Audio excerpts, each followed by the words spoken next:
Hello, everybody. Welcome back to the Heroes Forge. Today, I've got Zafer with me, and we're going to go ahead and talk about how to discipline one's spouse and how to deal with conflict in a marriage. Would you be so kind as to introduce yourself to the audience? Hello, people. Hello, Mike. Thank you for having me here, by the way. And my name is Zafer. I'm Turkish. I live in Brazil for around, it is about to be 4 years. I have my own YouTube channel, which is all in Turkish. And I talk about red pill stuff. And I also, I met Mike through Twitter. I saw Paul Elam sharing him with a bunch of other accounts, and I basically followed everybody that he suggested, and Mike followed me back, and that's how our, let's just say, friendship has started, and now we're here. Sounds good, man. All right, so let's go ahead and get into it. The first, you wanted to go ahead and talk about GIF, or who did you want to talk about first? Well, we have so much stuff to discuss, right? So I don't even know where to start. I guess we can start with GIF. Let's start with GIF and his famous ketchup story. All right, sounds good. Yeah. All right, so tell us a little bit about it. Okay. Should we share it on the screen, or should I just talk about it? How should we do it? Is this your... Well, I'm looking at our DMs and I don't have the one you're specifically talking about, so I'll let you share the screen and then you can go ahead and bring it up. All right. I have it here. Sounds good. Share screen. Here. I'll add it to the stage. So, great.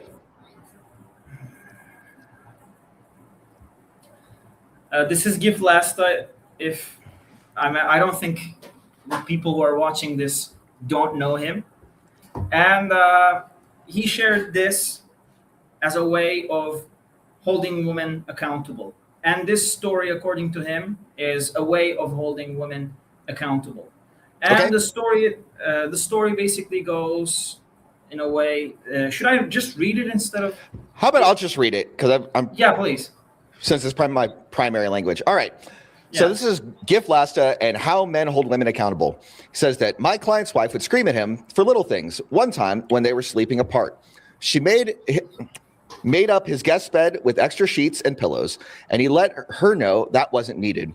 That led to an hour-long tirade about how unappreciative he is. Apologizing just made her yell all the louder.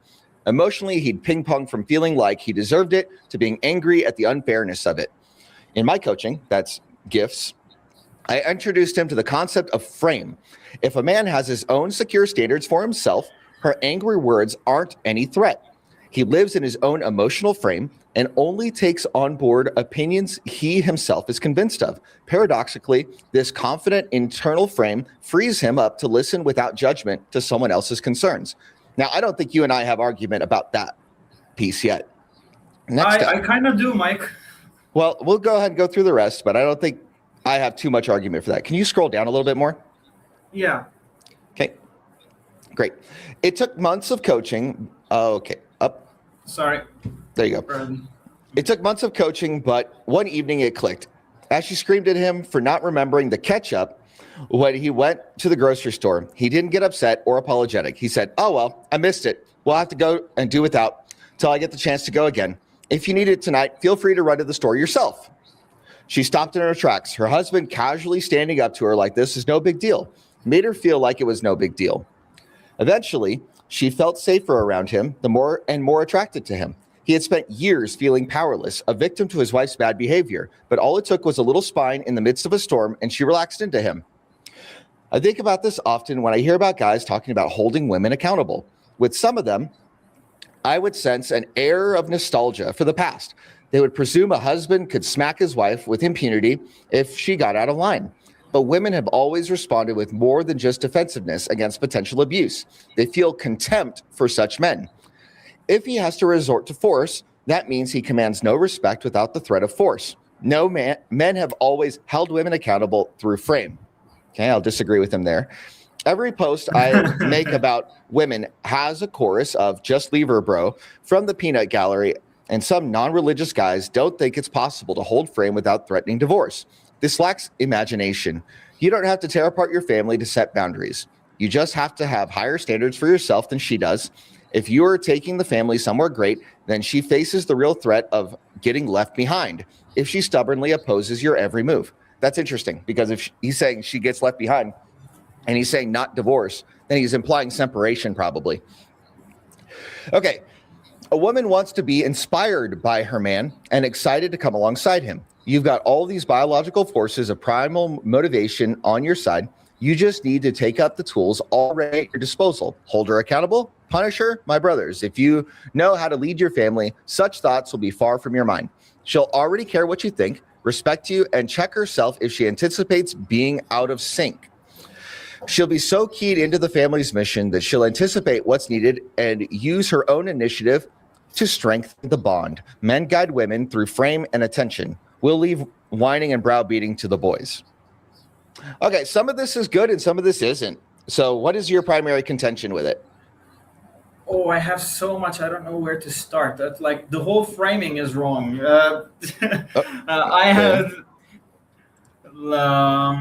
It's like I think GIF defines frame completely different than how it's traditionally defined. How it's defined in the red pill sphere. Okay, are you aware that the red pill sphere is not the origination of the term? Yeah, I know. Okay, cool. I know, Just want to make sure. Yeah, it's a psychological term.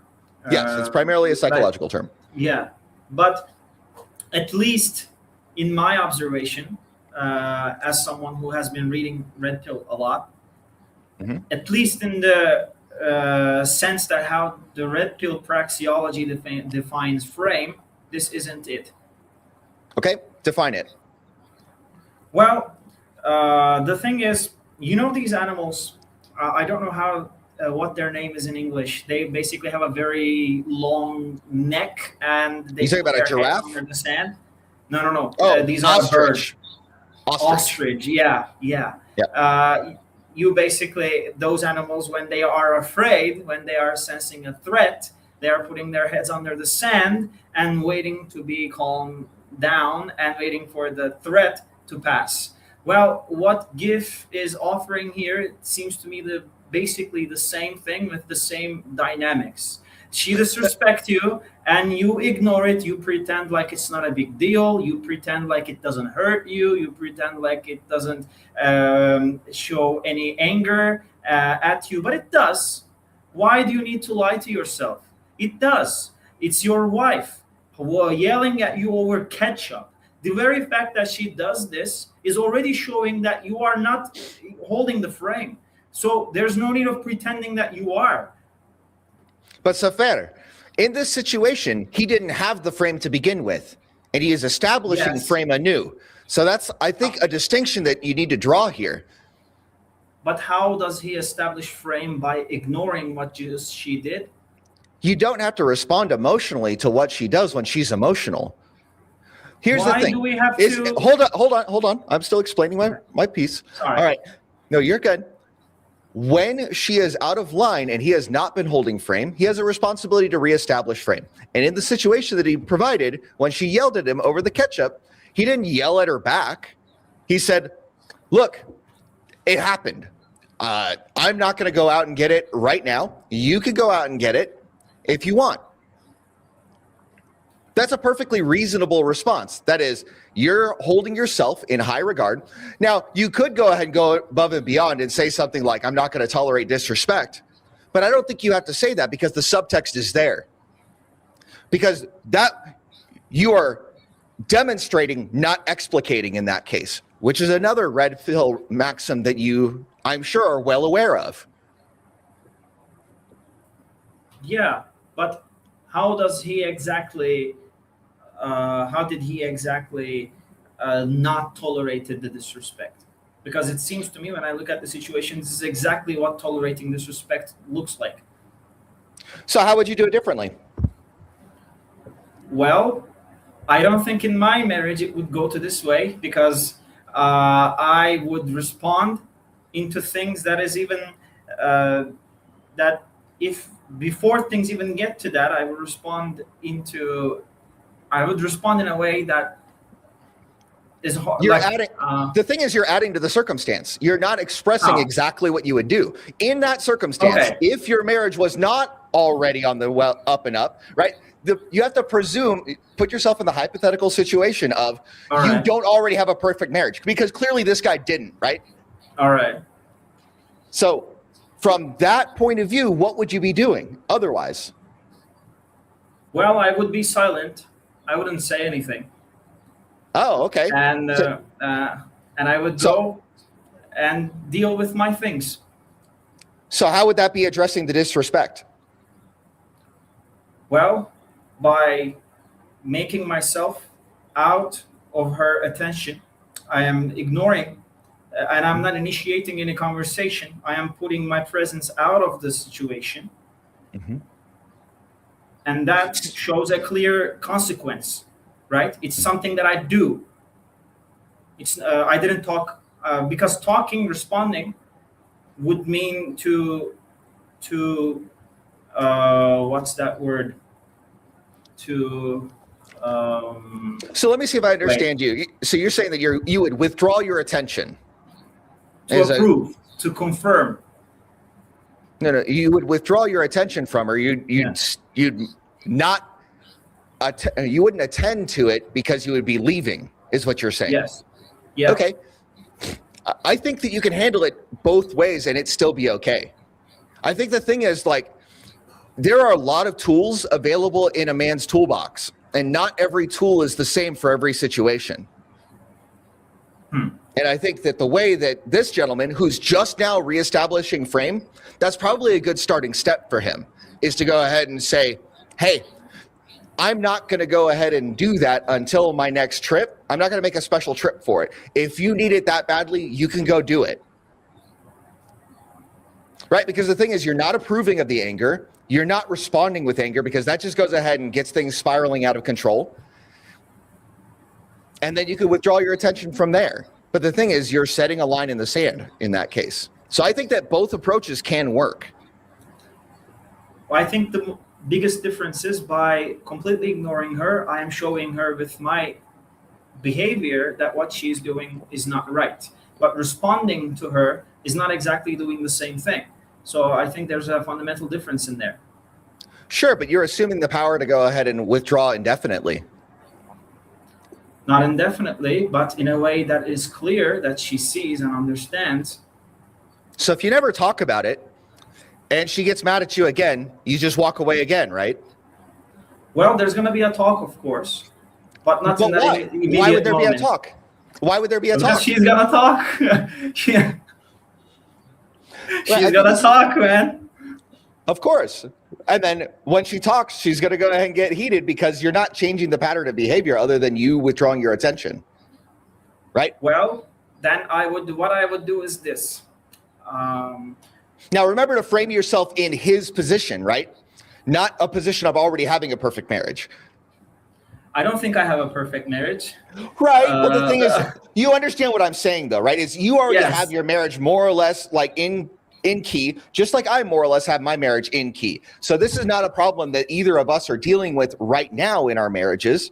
But there's a lot of guys that are dealing with this, which is why he's writing the post to begin with, right? Yes. But I think these kind of, first, we want to fix this, right? To be able to fix it, we have to identify the problem to its core. I think the main thing that we must do is to understand the core of the problem, and that's oftentimes, in my opinion, is the mentality of the guy. And we need to understand that before doing anything, because if we don't change our mentality, if we don't understand the core of the problem, whatever it is that we are doing is just delaying the situation. And I think Lasta's approach here, I'm not saying that it's going to be completely wrong. I mean, it works in a way that it calms the storm. Yeah, okay. She calms down. Maybe she apologizes, but she's going to do that again. Yeah, see, that's interesting, because I would say that the same thing could happen in your circumstance as well, where you just walk away. Yeah, but when I... So the thing is, there are different tools that could lead to the same outcome, right? Is the idea is you wait for things to calm down. In your case, by reapproaching after, you know, you've given her some space, or you've given yourself some space by taking yourself out of the equation. Now, you don't have children yet, right? No, Okay. but I want to. So the situation changes a little bit when you have children too. Because if you go ahead and just withdraw yourself and you have 4 children, now you've got 4 children that are under the care of this emotionally volatile woman. Volatile. What does volatile mean? It means that she is explosive. Do you know what that means? Yeah, I know. Okay. I just want to make sure that when there's a language barrier, I want to make sure that we're on the same sheet of music. Yeah. Why she's explosive though? Isn't she an adult? But in the circumstance that's provided, that's just what it is. I'm not providing moral judgment about why, but I'm saying is, if you look at the different solutions to that problem, there are solutions that make more sense given the situation than others, right? Because if you withdraw yourself and you have 4 children that are under her care, and she's already an emotional raging mess, the children are going to bear some of that consequence. Yeah, but there's no way of shielding them forever, right? Right, but the thing is, in that circumstance, are you shielding them more or less by withdrawing?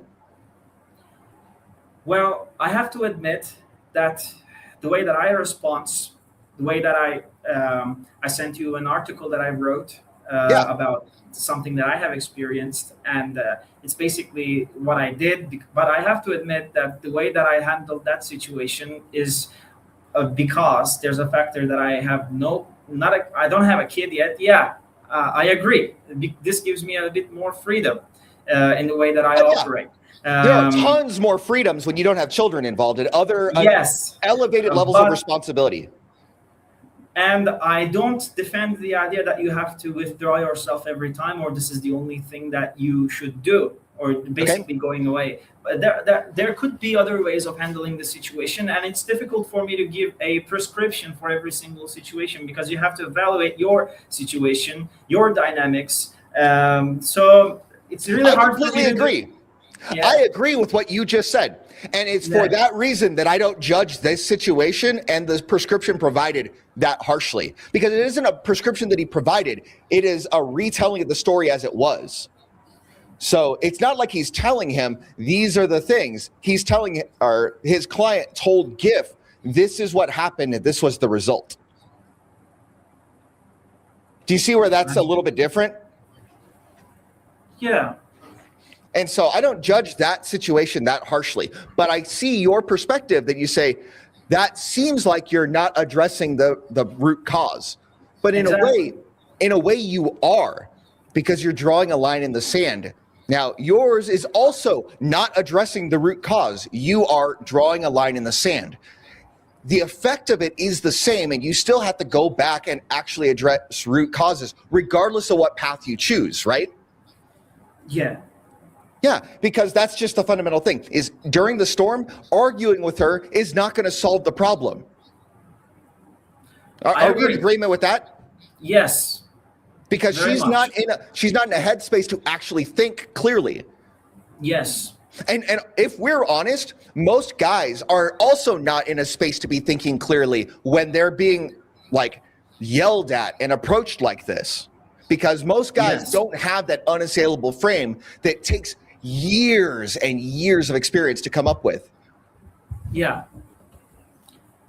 I agree with that. But I think this is the thing. The way that I handle the situation, or the way that I would handle situations like this, not exactly withdrawing my presence from there, but maybe other forms of things that I would do as well. Sure. So maybe go through that.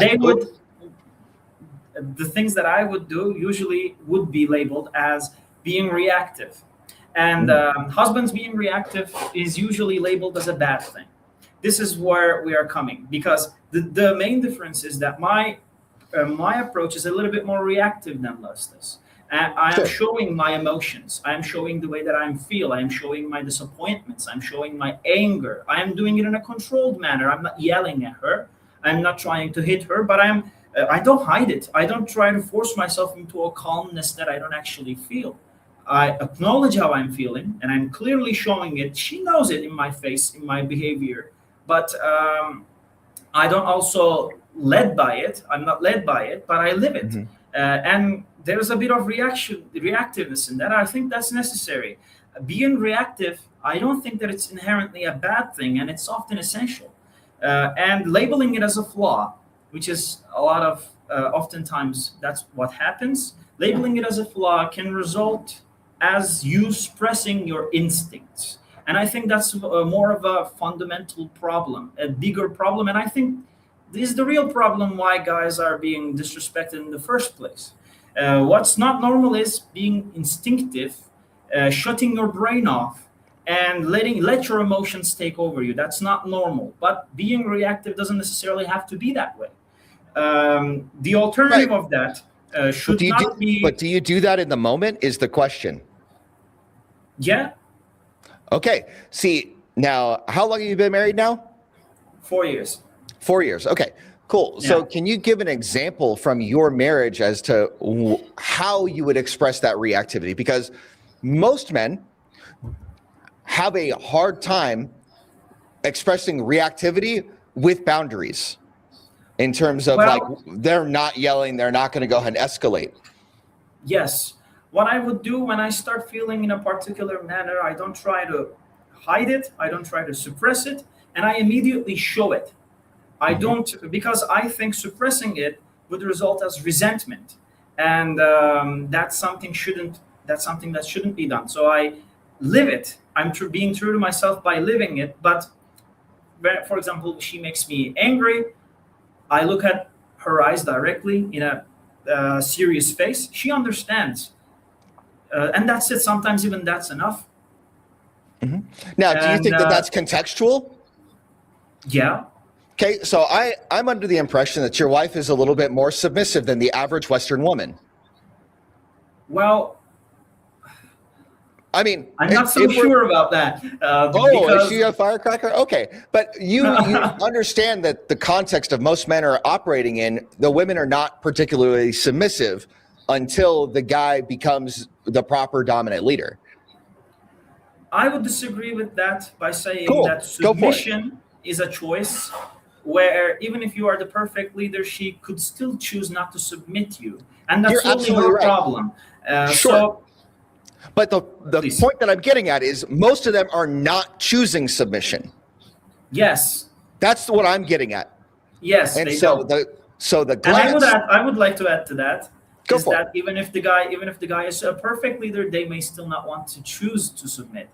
Sure, and I would think that that's a thing that you should vet for when you're dating or when you're before you get married. Circumstances can change as well. Sure. Before you marry her, she may look like she's the perfect representation of being a godly woman, but throughout the marriage, she can decide simply not to be that kind of woman anymore. Sure. Absolutely, that makes a lot of sense. But the thing is, it's her choice regardless. And when you give her that disapproving glance, depending on her character and her emotional state, that can either go really well or really poorly. I think the big thing is just to know who your wife is and how she operates. Because not every wife will go ahead and respond the same way. I'll give you an example. So the reason why I typically choose stoicism is not because I'm trying to repress my instincts or anything like that. It's because over 21 years of marriage, I know what works and what doesn't for my family and for my life, right? And so I know that if I go ahead and express disapproval beyond a certain point, like I can go ahead and do the little glance and most of the time she'll change her behavior, right? But if she's in her feelings already, that glance is only going to escalate matters. So it serves me no purpose in that circumstance to employ that tool. And I think this is what a lot of guys get wrong is they don't realize that a lot of these prescriptions are not Like, hey, every problem is a nail, so we just use this hammer to hammer the nails. My main argument against what you said, Mike, would be that sometimes, without realizing, us men, we are enabling behaviors to women that aren't exactly adult kinds of behaviors. Sure, but We what in that think is that, enabling? well, for example, what you said that she's on her feelings, that result her to act like crazy. But is this really an adult behavior? It isn't, Because but that's not the moment to when we address look it. yeah, sure, but the thing Mhm. is, us men sometimes we think that a woman is because she's a woman, because she Yeah. has her feelings as a woman, her Mhm. nature as a woman, her hormones as a woman. She has her monthly time as a woman. We think that because of that, she deserves a special treatment. That we should behave her a bit differently because she's a woman. We should be Yeah, I more disagree patient. with that. Yeah, So this is I think what you it and I comes down to, I think. I think you and I are on the same page of this, right? Because I don't go Yeah. ahead and treat her differently because she's a woman, right? I treat her differently because she's my wife and I know her. It's not about a blanket thing about her being woman. It's a blanket thing of I have 21 years of experience and we have a great marriage because I do certain things and because it works out better for me that way. Because I've tried to do it the other way and it didn't work for me. How it didn't work? Can you give an example? Sure. So early on in our marriage, when she would get mad, I would go ahead and loudly express disapproval to her. And that would only make her madder. Yeah. And it would escalate.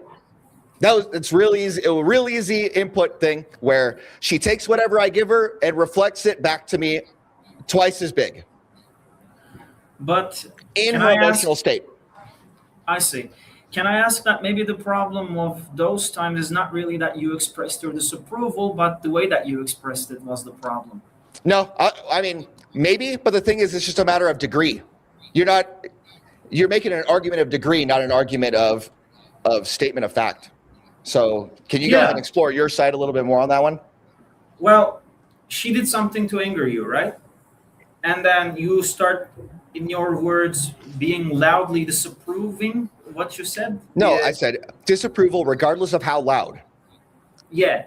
So regardless of how loud. Okay. So I took that out. Uh-huh. Yeah.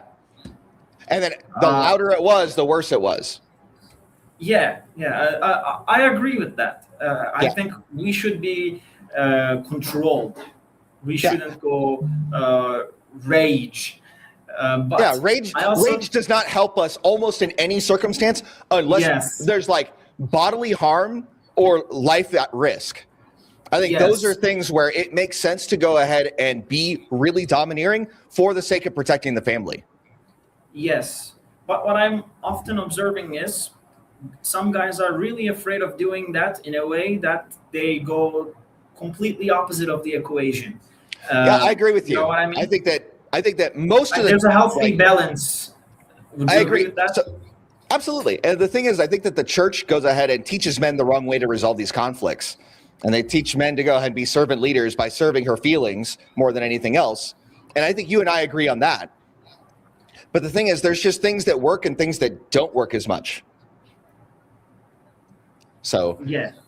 And I think that you can express disapproval up to a point, and depending on the nature of the problem at hand, that could go ahead and work for certain circumstances. But if she's already in her feelings, you expressing disapproval in the moment will not make things better. Okay, but would you agree with that after she calms down? It's essential to point out that the way that she goes crazy is not acceptable at all. Of course, but those are completely different circumstances. Yeah. Right? And you would agree that her being enraged and her being calm are different circumstances, right? Yes, definitely. Right? And so we use different tools for different circumstances. Train a dog like you... No, man. What the... No. Get out of here. No, he's pretty much right. You go ahead and give good reinforcement for good behavior, and you get negative reinforcement for negative behavior. I don't think you disagree with that. He's just putting it bluntly.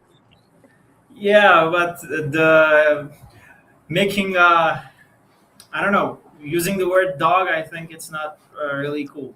But okay, Sure, I get. I understand why, but the thing is, he's being really blunt, right? He's talking about operant conditioning is what he's getting at without so many fancy words. Yes. Yeah. And so we could go ahead and like look at the way he said the thing, but it doesn't change what he's saying. And I agree with him. I think that in a lot of ways that you are training other people, and your wife included in this, how to treat you. And the way that you respond and the way that you give her guidance really helps to dial this in, especially in those times where there was a deviation from standards, and now you get to be calm and you get to talk to her about that, and then you get to either reward good behavior or provide consequences for substandard behavior. Yeah. Right? And I think that that's really important to know, but a lot of guys are uncomfortable with the idea of giving consequences. Yes, they are. They are very much. Yeah, like I'll give you an example. Would you agree that it's something that a man must do? Yeah, absolutely. Well, Okay. I think that it's something that's essential for a leader to do. If you look at any leader-subordinate relationship, there is a holding of standards, and if standards aren't enforced, there is no leadership. Yes. Like, I think you and I are on the same page on that one. So I'll give you an example. Please. So first year of marriage, my wife got mad at me about something, and she left the house, and the next day was my payday, and she took all the money out of the checking account. Ooh. Yeah. So that day I opened up a new bank account. I borrowed $200 from a good friend of mine, put it in the bank account, and then changed my direct deposit to go into that bank account. I still have that bank account, and all of my money goes into that bank account to this day, 21 years later. Wow. So the consequence was before we would have joint access to the money, and there would be no issues. We would have agreed upon expenses. She went against that standard. So I established a new standard, and 21 years later, she is still reaping the consequences of that behavior. That is very good. So that's an example of providing consequences, right? And it's just a fact of life kind of thing. Yes. So like some people nowadays would call that emotional abuse. I still provide her everything that I'm required to provide her. I provide her food, shelter, and conjugal rights. That's what I provide her, in addition to a bunch of other stuff, because now I'm wealthy and we can go ahead and do a lot of things, right? But the thing is, while we were growing up and while we were developing as a family, I took charge of our finances so that we could have the margin to invest in things later on. Yeah. And if I did not take command of the finances, we would not have what we have today. Yeah. So I believe in consequences. It's just a matter of what is the circumstance at hand and what is a proportional response to that. 100% agree with you. Right? So I don't think we're that far off on this.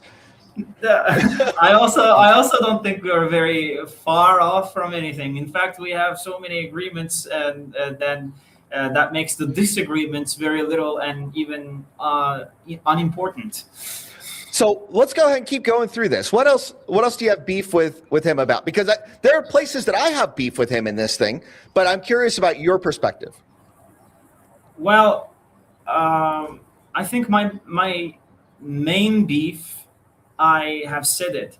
And another thing that I would say, but we already briefly discussed, is that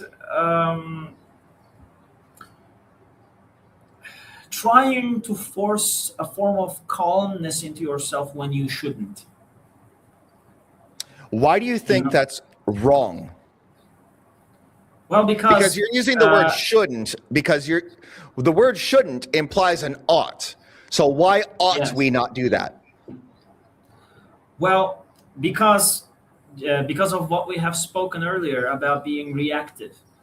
Calmness negates you being reactive. Calmness makes you passive. And I disagree, but go on. it's like you feel something, and when your wife disrespects you, you feel something. And you shouldn't let your feeling, that feeling, to lead you, to take over you, but you should kind of hold on to that, because it tells you a very important thing, a truth within yourself. And I think calmness, the way that it's used, or in practicality, how it turns into, suppresses that feeling. And I think that's very bad.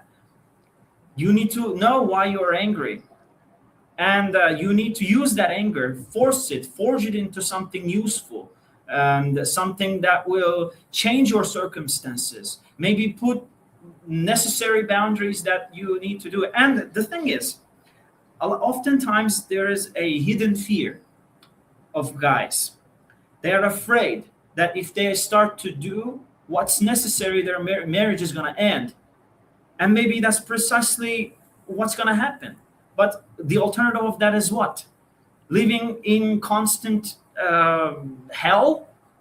Okay, let's go ahead and take this line by piece by piece. You got 3 things that you put out there. All right. Yes. So the first thing, I do not think that calming yourself down is mutually exclusive with feeling an emotion. I think that you can go ahead and be enraged and then make conscious effort to reduce the effect of that rage and look and think clearly about why you're enraged. I think that part is true. But the thing is, I think that calmness is not necessarily the same thing as passivity.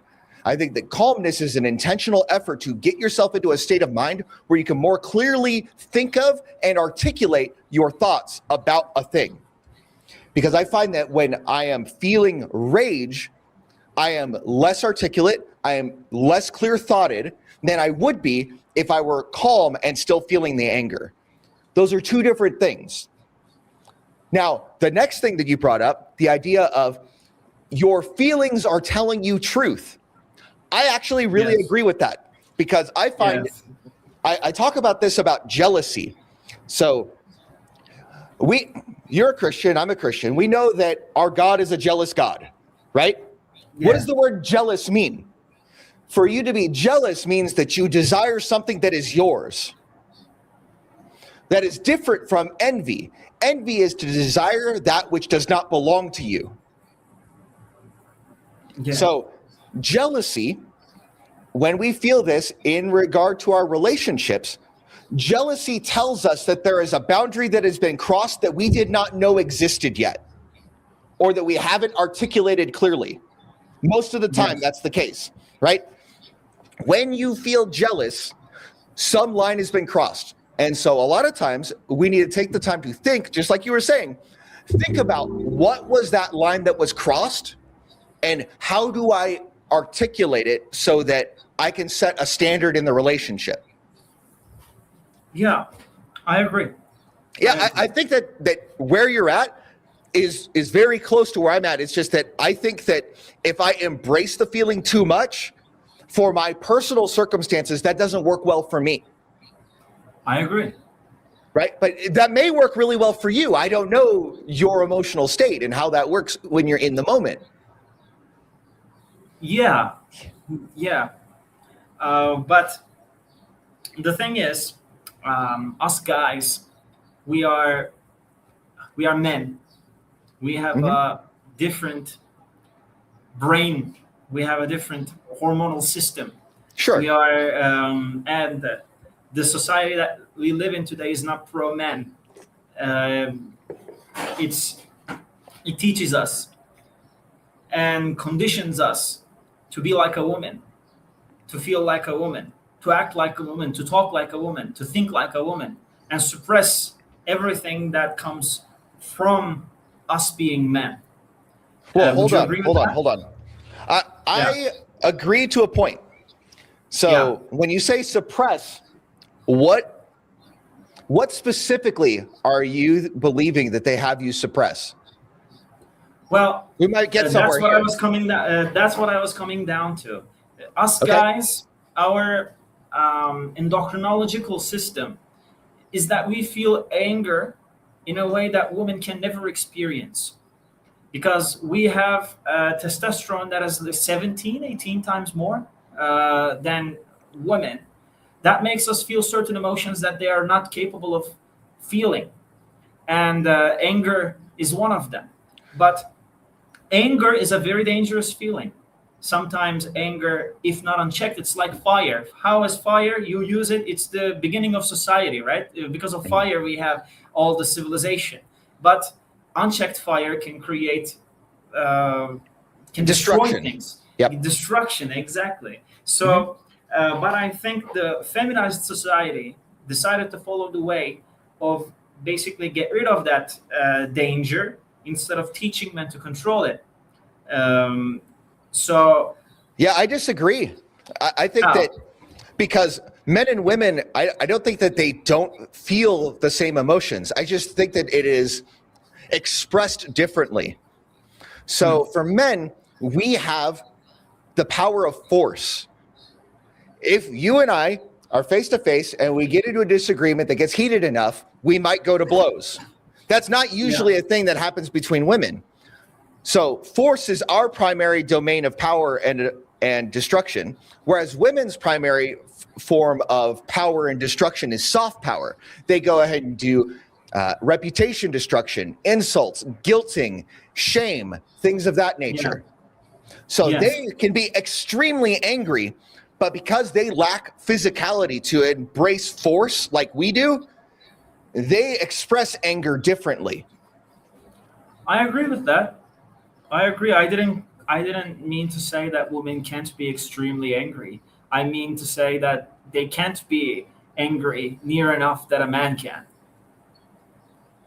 Yeah, I'm not sure that that's the case. Like, that's a thing that's difficult to measure. Yeah, I guess, but it's just think about how would you measure it? well, we know what testosterone serves, what it makes, what it creates in somebody, what kind of emotions it results into, and we have it way more than them. So isn't it natural to assume that because of that we feel some certain feelings more than them? And because of that, they also have some sort of hormones that we don't have as much. That's why they feel other things more than us. Maybe we can explain this to rationalize why they have a harder time um, being less emotional. Yeah, I would push back on that. I'm not sure that testosterone is the thing that links anger. But I mean, you might have a study to go ahead and show me otherwise. I just don't see that as the differentiator. I understand. I have to admit, I don't have a study that I have to Yeah, that I absolutely. can show you here right now. But the anyways, thing we're is, going besides the point. This was not what I well, what I wanted no. to discuss. But I'm asking you. Well, sure, we're going beside the point. But the thing is, you made a statement of fact. Your statement of fact is that women cannot be as angry as men, and so I'm challenging that statement of fact. And so, because you're the one that brought up the statement of fact, it's on you to. The burden of proof is on you to reinforce that. I understand that and accept that. But unfortunately, I can't prove that to you right now. And that's fine. We can just go ahead and move on. That's not a big deal. I accept the possibility that I may be wrong, though. Okay, and that's cool. We can go ahead and move on. Yeah. Well, what else did you want to talk about as far as this gift thing? Because I think there's more in this that you had. Like, well, you just... can we turn the conversation from gift to what you have said in your video? Because I think the things that I want to discuss that you said in the video is kind of related. So let's go ahead and get into that. Let's get into that. I watched your video. Okay. And in the video you said respect is earned. It's not deserved. It's not respect is earned. It's not demanded. Your voice is gone. How about now? Okay, there we go. Okay, so there are two different things at play here. There is the things that should be the case and the things that are the case. Okay. Right? So descriptive and prescriptive are different things. Okay. Yes. Prescriptively, in a marriage, respect is due to the husband from the wife. It is divine command that should be the case regardless of his behavior. We see that in Ephesians 5. We see that in 1 Peter 3. Do you agree with that? Yes. Great. Now, if they sin, and it's a matter of practicality here, if they choose to do something other than that, can you just point to the Bible and say you need to obey?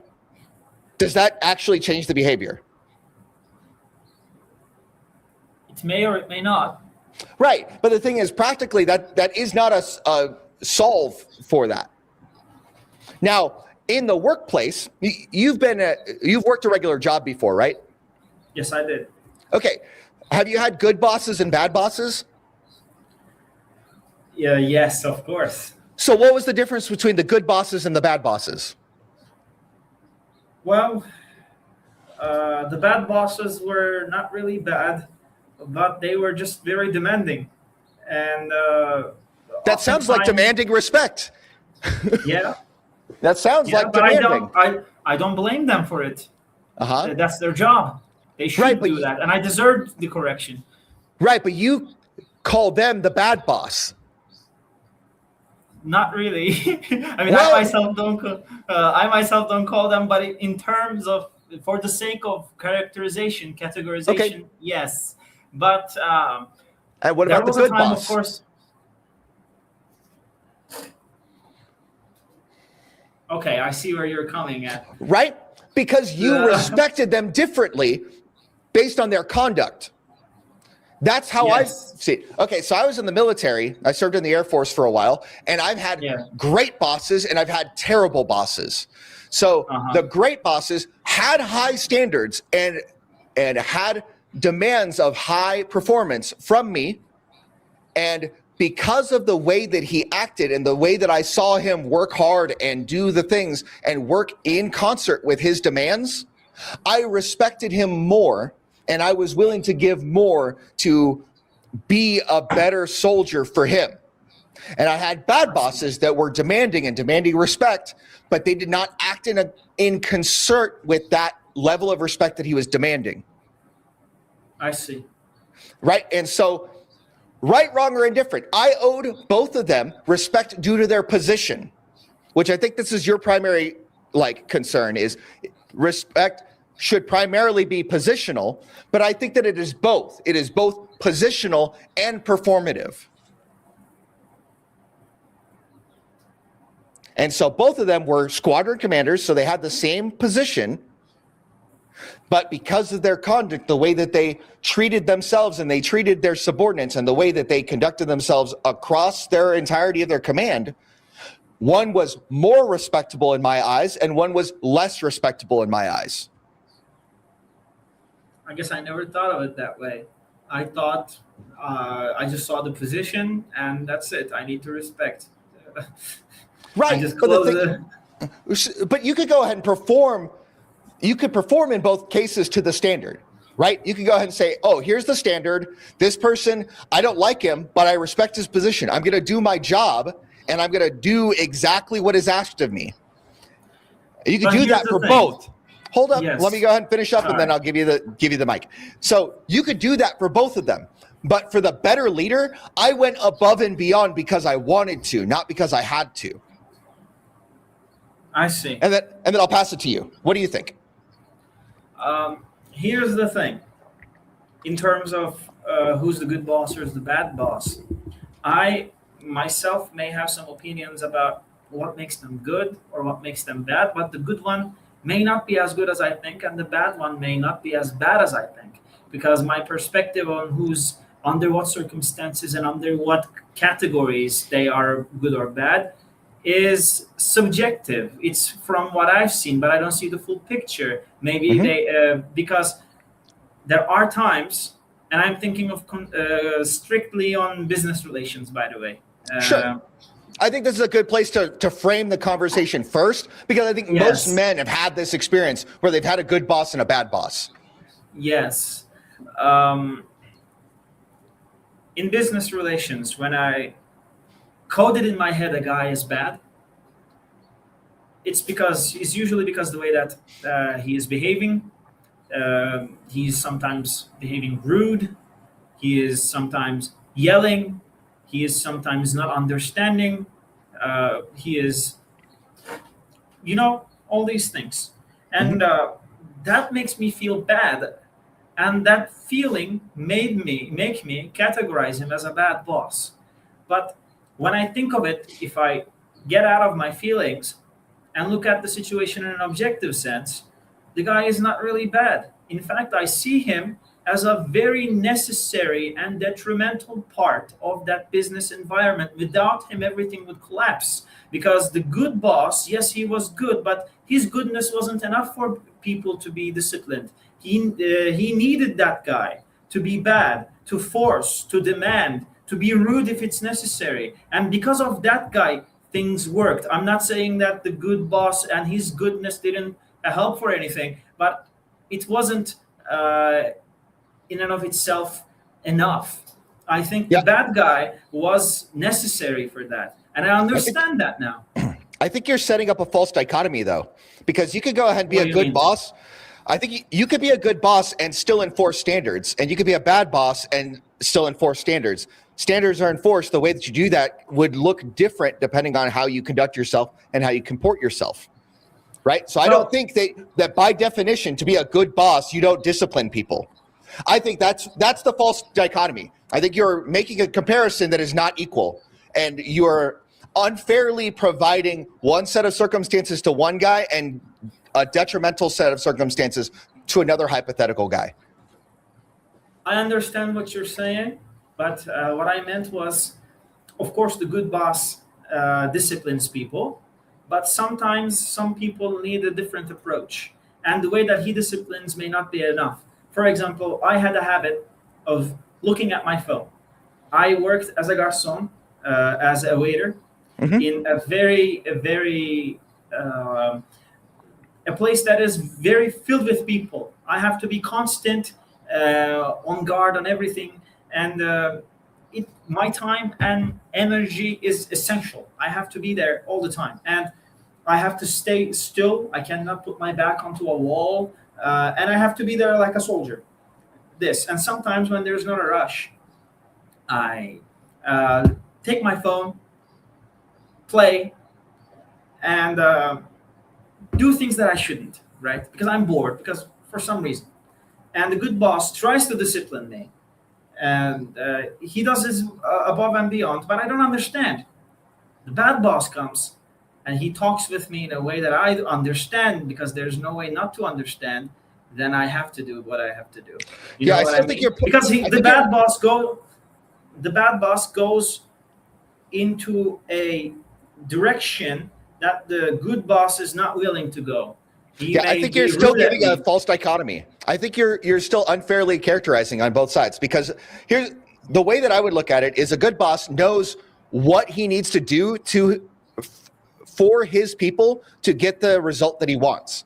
So a good boss can still go ahead and talk to you in a way that you need to be talked to because he knows you.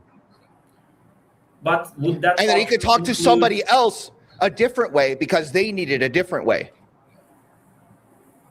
But whereas I would say that a bad boss, go ahead. No, you go ahead. Would that talk include being rude to someone, yelling at someone, sometimes swearing someone, sometimes that kind of stuff that is usually seen as inappropriate? Would these include that? It could. It depends on the circumstance. But I think that you're unfairly and that guy would characterizing. be a guy would do that would be a good boss? He could be. But the thing is, that's not the thing that defines him as a good boss or a bad boss. I see. Right? I don't see it that way. Like, I see a good boss as somebody that takes care of his people and he goes ahead and enforces standards and the mission gets done in a way that not only is the mission done, but everybody is happy to be doing the mission. Whereas the other guy can go ahead and give discipline in a hardline and rude way and get the mission done, but then people dislike him and they do malicious compliance along the way too. Yeah. And but I don't see that necessarily as a bad thing. That's what I mean. Well, I think that one is more sustainable for the long term and one of them is less sustainable for the long term. It's the carrot and stick situation, isn't it? No, I disagree. Because you could be a good boss and have the carrot and the stick. And you could be a bad boss. You could have the carrot and the stick. And you just decide not to use the carrot because you rather use the stick. Yeah. The thing is, leaders have all these tools at their disposal. And whether they, depending on the circumstance, if they choose different tools that are in alignment with what their subordinates need, then that's one thing. Or you may have leaders, like I find that a lot of people, when they first step up into leadership for the first time, they have a hard time understanding how to lead people. And so they take their new power and new authority, and they often go ahead and see every problem as a nail, and they treat their authority as a hammer. And oftentimes that goes ahead and results in low morale and people disliking that leader and then actively working against that leader's interests. Yes. And it isn't until you learn how to go ahead and balance when you use the carrot and when you use the stick that you end up being a better leader. Yes. That's the bottom line. And so when we go ahead and talk about this, respect is earned. That's about practicality, not about position. I agree with you that a husband is, by divine command, owed the respect of his wife in a Christian marriage context. I have no disagreement with you there whatsoever. And in fact, I would go so far as to say that respect is too low a bar.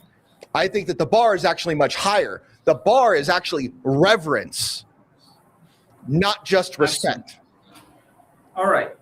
I understand you perfectly. You say that in theory, this is how it's supposed to happen, but in practice, it doesn't happen. And I think that's not exactly what I said, but keep going, and then I'll adjust where I need to adjust. It doesn't happen every time, right? It doesn't happen automatically. Like, you don't just go ahead and you say your vows, and then automatically she gives you respect, automatically you give her love, and everything works out hunky-dory. Otherwise, we wouldn't have so many marital problems in the United States and across the world. Yes, but there's still a dynamic of trying to earn something, right? That's there in one shape or form, right? Sure. But I think that's a practical it's a practicality that is required. All right. Earning and deserving respect as a practicality that is required. So if this is there for the husband, it has to be there for the wife as well. Sure. There's a difference between what she's commanded and what she does. Just like there's a difference between what we're commanded and what we do sometimes, right? Yeah, but and that's still our responsibility. Our part of it is our responsibility. Their part of it is their responsibility. And part of our part is guiding them. Yeah, I just said that. Yes.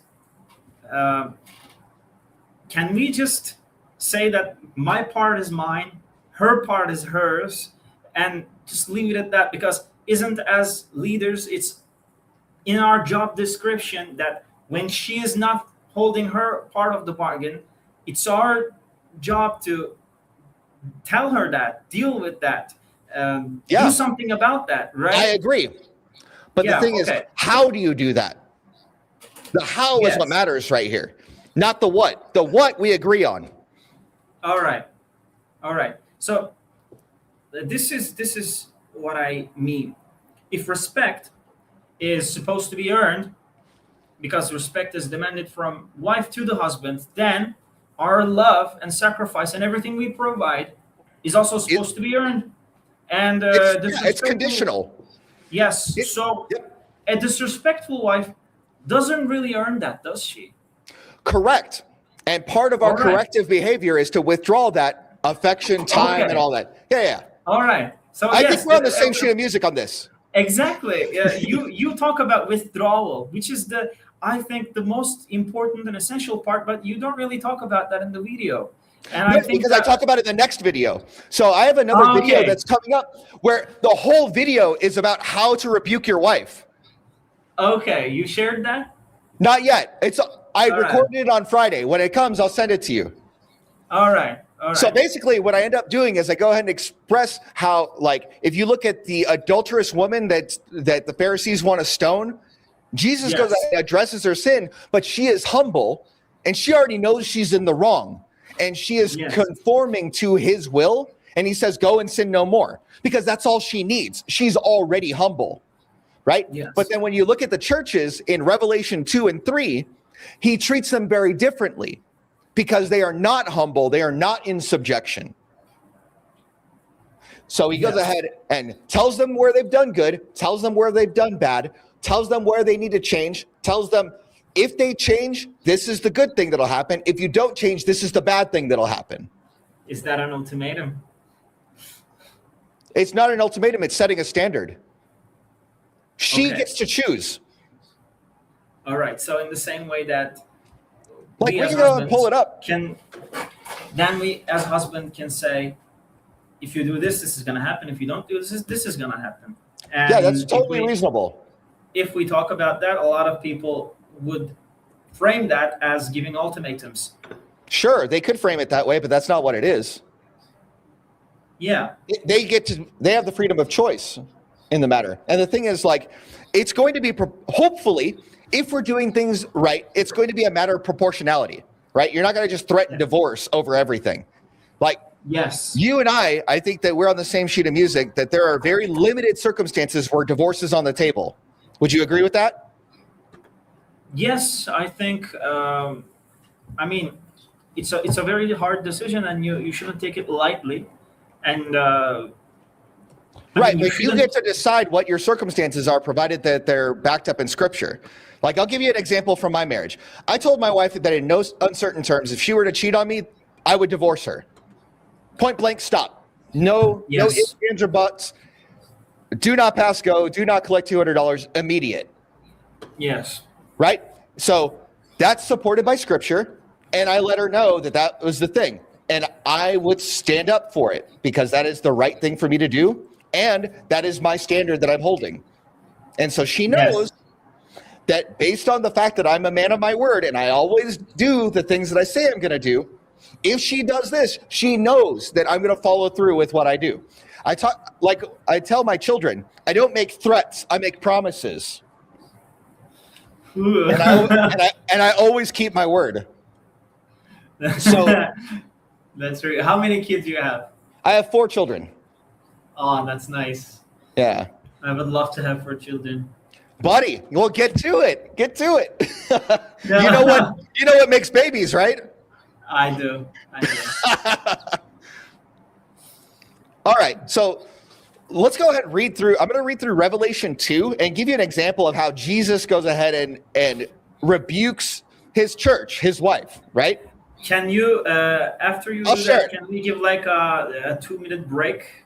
Yeah, absolutely. We can do it. Sure, we can do that. Let me share screen. Let me find a tab. Revelation 2. Share. Let's see. All right. Let me see. Now I can add it to the stage. Bam. And then I'll read it from here. Okay, cool. So Revelation 2. So this is to the church in Thyatira. And it starts in Revelation 2, verse 18. And so the angel to the church in Thyatira write, these things says the Son of God. That's Jesus, of course, who has eyes like flame of fire and his feet like fine brass. I know your works, love, service, faith, and your patience. As for your works, the last are more than the first. Nevertheless, I have a few things against you. Because you allow that woman, Jezebel, who calls herself a prophetess, to teach and seduce my servants to commit sexual immorality and eat things sacrificed to idols, and I gave her time to repent of her sexual immorality, and she did not repent. Indeed, I will cast her into a sickbed, and those who commit adultery with her into great tribulation, unless they repent of their deeds. I will kill her children with death. And all the churches shall know that I am he who searches the minds and hearts, and I will give to each one of you according to your works. Now to you I say, and to the rest of Thyatira, as many as do not have this doctrine, who have not known the depths of Satan, as they say, I will put on you no other burden, but hold fast what you have till I come. And he who overcomes and keeps my works until the end, to him I will give power over the nations. He shall rule over them with a rod of iron. He shall be dashed to pieces, or they shall be dashed to pieces like the potter's vessels. And also I have received from my Father, and I will give him the morning star. And he who has ear, let him hear what the Spirit says to the churches. So it follows the pattern. First, he greets them. He tells them what they did right. Then he tells them what they did wrong. Then he's like, look, you need to go ahead and change your ways. If you do, good things will happen. If you don't, bad things will happen. That's the pattern for an unwilling woman. When I read the book of Revelation, I can understand why the early Christians believed that Jesus was coming soon. Right. Hey, how's it going, Martin? Good to see you. All right, you want to take a quick 2-minute break? Please. Go ahead and take your break, and I'll go ahead and see what we got. All Let's right. see. NZSW 1975. Hey, how's it going? Welcome to the chat. Your voice is gone again. So, Oh, okay. Yeah, there we go. Okay, cool. All right, let's see. NZSW 1975. I don't think JC would do as much as there was no legal witnesses. Okay, yeah, I mean, this is possible. Let me stop sharing this screen. There we go. All right. So far, we've been talking a lot about how you hold frame, what are some things involved, how to be a good leader, how to be a bad leader, things like that. Do you guys have any questions so far? We got 14 people live in the chat. Really appreciate you taking the time to watch this and to go ahead and have us as we spar. We go ahead and agree on a lot of things, and it's just some things maybe he has more of a hard line like thought process, but when we get to actually talk about it, we get to see that we're much more aligned than we are apart. And he's right. In so many ways, the modern church does a terrible job of teaching husbands how to actually hold women accountable, because in the Western world, these women are going crazy. They have no idea how to respect a man. They have no idea how they should treat a man, because the vast majority of them, one, they either came from a single mother household, or they came from a situation where the father wasn't respected, because this feminism has been going on for generations, at least until the 1960s. And if you go ahead and talk to Peter Wright or Paul Elam, they would say this has been happening since like the 12th century, back when the first romantic marriage model came out. And, you know, when Eleanor of Aquitaine would pay troubadours to spread romantic stories around. So that's an interesting thing that has been going on. And we see that this romantic ethos and this chivalry has really done a lot of things to provide negative inclinations to the Western world. And it's just been a matter of taking several generations to get it done. Looks like Zafer is back. So let me go ahead and add him back to the stage. Cool. Welcome back, Zafer. Can you give me a couple of seconds? I need to fix something here. Yeah, that's fine, man. Yeah, you're good. All right. So just to go ahead and recap real quick, we went ahead and talked about frame and how you can go ahead and demonstrate frame in a number of ways. I think that one of the most important things as a man is to realize or recognize the things that you will and will not accept from other people. And this isn't just about a relationship. This is about relationships with the people as a whole in the world. I think that's really important for us to realize these things. So when we go ahead and talk about these things, it's important to recognize that this isn't just in the context of a mating and dating relationship or a marriage, but this is useful information for how you expect people to treat you in the world around you, right? Like if you are at work, you expect that when you are providing quality service and that you're doing your job and you're doing the things that you ought to be doing, that you should be treated with dignity and respect. And that makes a lot of sense. Absolutely. This is a reasonable thing for us to extend to one another as ladies and gentlemen. However, I think in our society, we have a lot of problems actually acting in a gentlemanly way. And I think a lot of it has to do with the way that we're brought up, the culture we're in, and things of that nature. So when we go ahead and fail to treat each other with dignity and respect when it's earned, right? When we're going ahead and acting in concert with what our duties and responsibilities are in the world, that's a reasonable thing for us to understand. On the other hand, I think that a lot of people have not figured out that the way that the world treats you oftentimes is a reflection of what your expectations are of the world. So, for example, if you constantly are getting bad behavior from people around you, for the most part, it's because you're allowing it in your presence. And maybe you don't have a presence that's strong enough and consolidated enough where you can go ahead and set boundaries with people around you. And for a lot of people, that's very tough, and I get it. It's interesting that if we go ahead and take this back to the church perspective, I was doing a meeting with a couple of ladies over their programs yesterday, over the nursery and the childhood education program for church. And in a lot of ways, they were talking about how when they have to go ahead and enforce standards with members of the congregation, that they have a really hard time actually talking to them in such a way that they can accept the message and make changes. A lot of people, instead of like taking rebuke or taking correction, instead of like maintaining the relationship, a lot of times they'll just leave. And I'm like, that's really cowardly on their part, because like if you were to go ahead and have genuine disagreements with somebody, I think that we have a really great example in the book of Matthew of how to go and do that. That's you go to the person directly and you talk to them about it. You give them an opportunity to have a reasonable discourse about where the substandard behavior is, or at least where you perceive the substandard behavior is. Give them an opportunity to express their side of it, because here's the thing. Maybe there's other pieces of the puzzle that you didn't know about, that you are unaware of, that may change your perspective on their behavior on the matter. And so if we go ahead and take time to go to our brother one-on-one and we have the discussion with them, we give them the opportunity to treat them like a gentleman and give them the benefit of the doubt that they maybe have something on their side that is reasonable, that maybe we misunderstood them. Now, don't get me wrong, if they're in the wrong, it's also our responsibility to help bring them into correction. And if they won't take that correction, the book of Matthew, the example that we're given, tells us then bring 2 or 3 other brothers with you and readdress the situation. And if that still doesn't work, bring them before the elders. And in the event that that still doesn't work, that they're to go ahead and be cast aside. Because if there's a serious sin problem and they need to be brought into repentance and they need to be brought into correction in line with the standard, we owe it to them to do our due diligence to bring them to the standard. And if we fail to do that, we're failing to do our responsibility to lead them in a better way. Let's see. Let's check on Zafer, see how he's doing. Are we?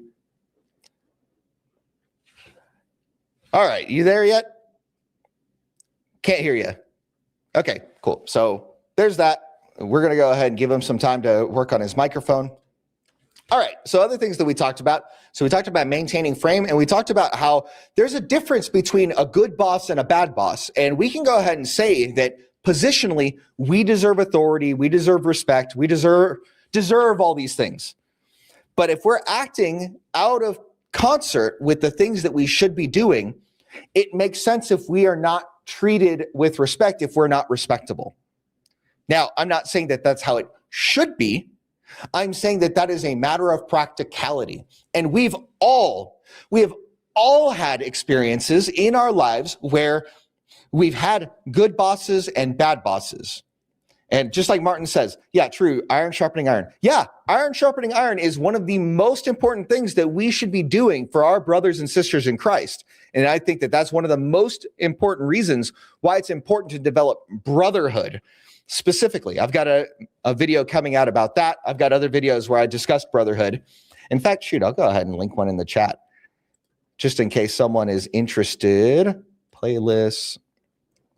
Let's see here. Brotherhood Reforged. Videos. Oh, is that Zafer? Let me add you back to the stage, bud. Cool.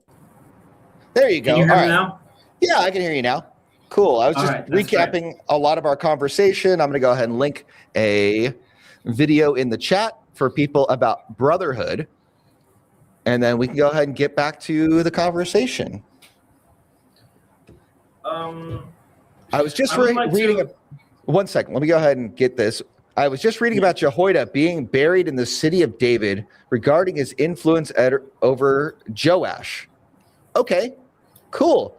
Let me know what you were thinking about that and give us a little bit more perspective, NZSW.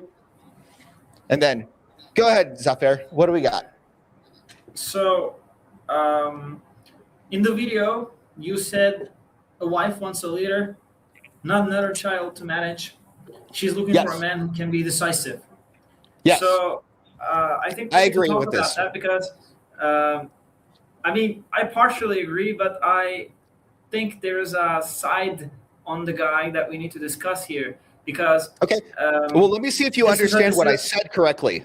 Let me see. Let me go ahead and clarify what I was saying so that maybe if there's like a cultural difference or a contextual difference, that way Yes. you can go ahead and address the steel man rather than straw manning the position. Is that fair? All right. Let's Okay. go. So when I talk about a woman wants a leader and not another child, I'm talking about this concept that is often brought up in the Western world called emotional load that women like to talk about a lot. And they talk about how they don't want to have extra children. And what they usually mean is when a guy helps out around the house, she wants him to do things the way that she says that they should be done without her having to tell him how to do it. And that's crazy to me. Right. That's crazy to me because if you expect something to be done, you may want to give them instructions on how to do it and then not hover over them. Exactly. Additionally, other things that they usually go ahead and highlight as part of this idea of emotional load is when she asks for help, he asks her, what are the specific and enumerated things that you would like me to help with? He is asking for direction of what would be a logical way of helping her. But to her, that sounds like, oh, he is putting the responsibility of figuring that out on her. And so that's usually the thing that women will point out as why men are acting like children. This seems to me that men are acting like men and women want men to act like women. Yeah, and I agree with you. This is how it looks like. But you exactly said everything that I was going to say. So. Okay. So that's why I wanted to clarify things up front because I didn't want there to be a misunderstanding and then us go 5 minutes on a misunderstanding. Is that fair? Because, yes, I have a lot of experience on this because this is something that women say a lot. And you said it yourself, the whole sentence framed in a way that women frame this. And right. They say this a lot, and I think it's like I think it's bullcrap. Yes, yes, because if this is a problem, they create, and they create not as something that they don't realize they create. It's actively something that they do in every single second of their marriage. They pave the way of coming into this relationship dynamic, and then complain when it happens. It's like you did it. It's like they hate when you say that. Yeah. So they hate. Yeah. So here's the thing that solved a lot of these problems for me in my marriage. So up until like year 5, I didn't know the difference between hearing her and hearing her. Okay. Yeah. So a lot of times my wife would want to complain for the sake of complaining just to go ahead and get something off of her chest. And I made the mistake of thinking she wanted something fixed.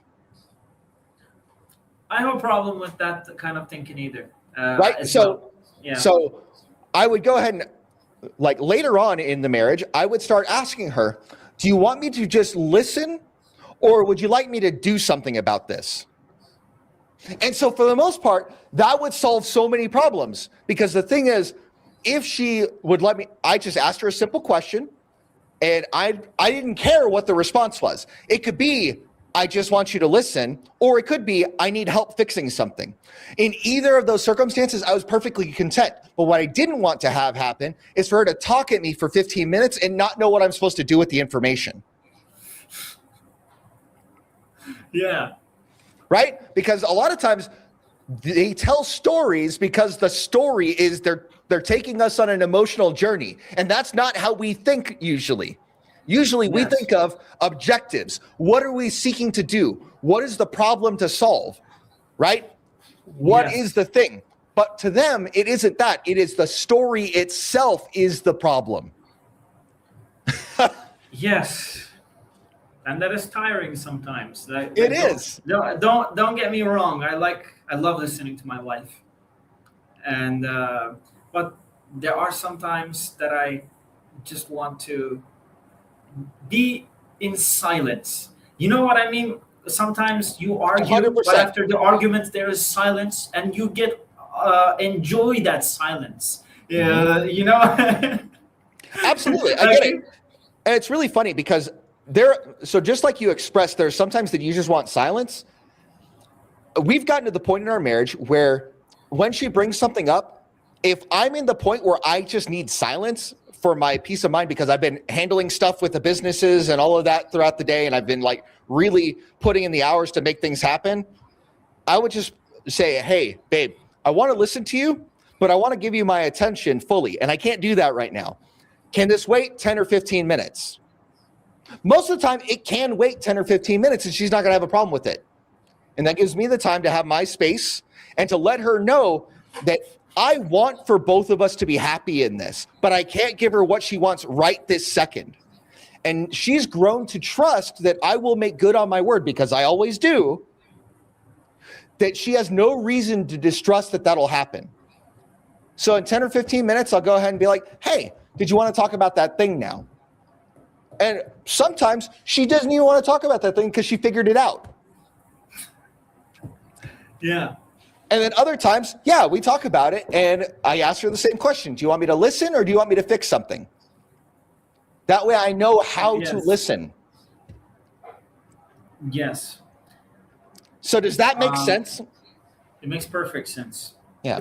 And another thing that I would like to discuss with you is the nature of command and demand as a part of leadership. Excellent.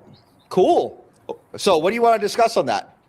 Well, I don't see commanding and demanding necessarily and inherently wrong. Agreed. And sometimes it's necessary as a leader.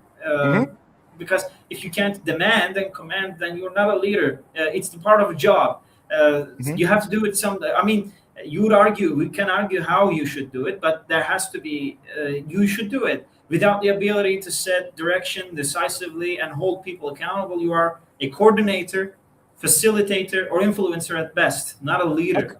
Agreed. If you have to, and another thing, if you have to convince her and make her agree with you every time you have a decision, you're not a leader. Seems like exactly that's democracy.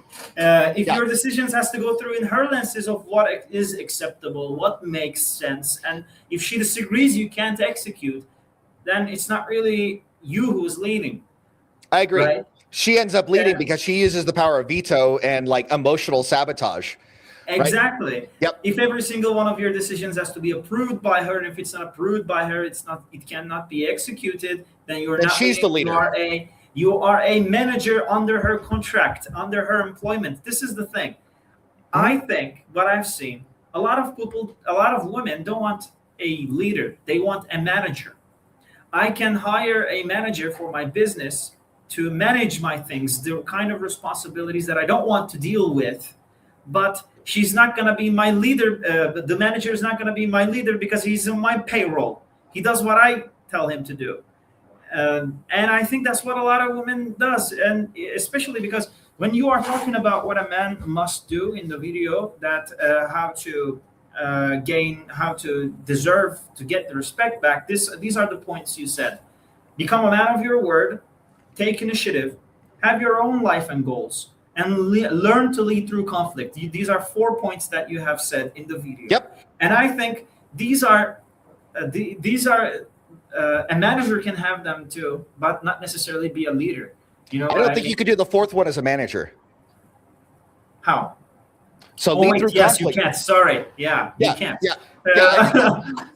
Does that make sense? Them you can. Yes. Oh, absolutely. Okay.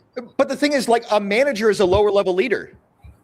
Yes. Right? But it isn't until you have the fourth one that you are actually a leader. Does that make sense? Yeah. Like they are building blocks. And then the fourth one is the thing that when stuff happens, you need to be able to want to command. And this is exactly the point you're talking about. And where we would have disagreement, I think, is matters of degree, not matters of substance. Yes. Does that make sense? Right? Like, What I would say is that a man should listen to his wife because she might have something valuable to add. Yep. But it is a man's responsibility to set the direction afterwards. You take in the information and then you make the decision. Exactly. Right? And I think we agree on that. And I'm not saying that you go ahead and you give your wife a vote. It isn't voting. This is a democracy. Exactly. But the thing is, and but here's a lot the thing. of women do want democracy. Well, they think they want democracy because they're married to guys they don't actually desire. Yeah. They're married to men that are their second option. Yes. Right? And if they're married to the guy that was their first choice, then chances are they wouldn't be acting like this. You are correct. All right. So I've got a quick video. Says this. Sorry. Yeah, go ahead. No, go ahead. I'll bring it up.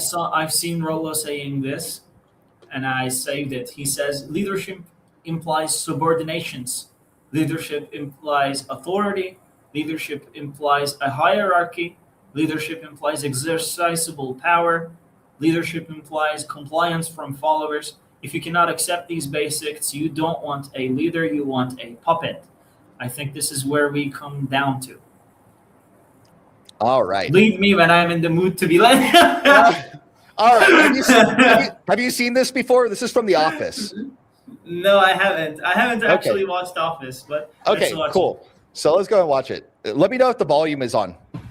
I got away with everything under the last boss, and it wasn't good for me at all. So I want guidance. I want leadership. But don't just like boss me around, you know? Like lead me. Lead me when I'm in the mood to be led. Did you hear that? Yeah. So basically, I'm going to be the actual leader, but I'm going to pretend you are the leader. I'm going to give you the leadership when I feel like it, but then I'll take it back when it's not in my best interest. Right? Yeah. So that's the thing, is that's basically what you were just expressing, where you're like, a lot of times they just want to be led when they feel like they want to be led, not because they actually want a leader. And this is the problem. When you are talking about how men can be better leaders, it's important to point out that it's not only how you become a good leader, it's also her willingness to be the subordinate. And whatever it is that you do, you may or you may not make her feel like she wants to be the subordinate. It could work, but also could not work. You can be the perfect guy you can be a perfect leader, she still may not want to submit you, and then it doesn't work. Sure. And the thing is, like, that's a choice on her part, but it doesn't stop you from having to lead regardless. And she can go ahead and have emotional tantrums, but you're going to go ahead and do the thing. Does it?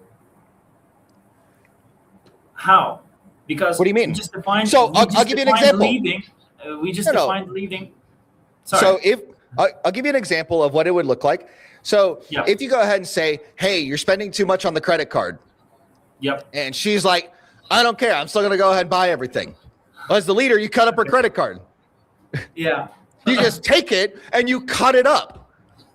Oh my God. Like, there you go. Toxic masculinity. That's okay. We need some toxic masculinity up in here. Right? But the thing is, like, she may not agree with it, but the thing is, you are looking at something beyond just right here at the edge of your nose. You're looking for the long-term benefit of the family. And if she's overspending on dumb things that don't make sense to do, it is on you to go ahead and set the standard and enforce it. And that's one way you can do it. She can have bad feelings about it, but you have done the thing. You have mechanically removed that from her ability to use for that period of time. Yes. And if everything would be in our power to just basically execute and cancel like this, that would be perfect. But the thing is, it's not. We can't just basically do something that you have described, because not everything is in our control. If the card is under my name, I can close it. But if the card is under her name, I can't close it. It's her card, right? And your voice is gone again.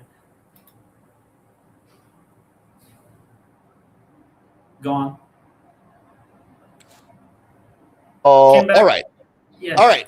So So here's the thing is, sure, maybe that doesn't work for that circumstance, but there are tools available to us for each circumstance. So here's the thing is, so in the United States, this may not be the case in Brazil, but in the United States, if she is doing all this crazy stuff, what you can do is you could file for separation.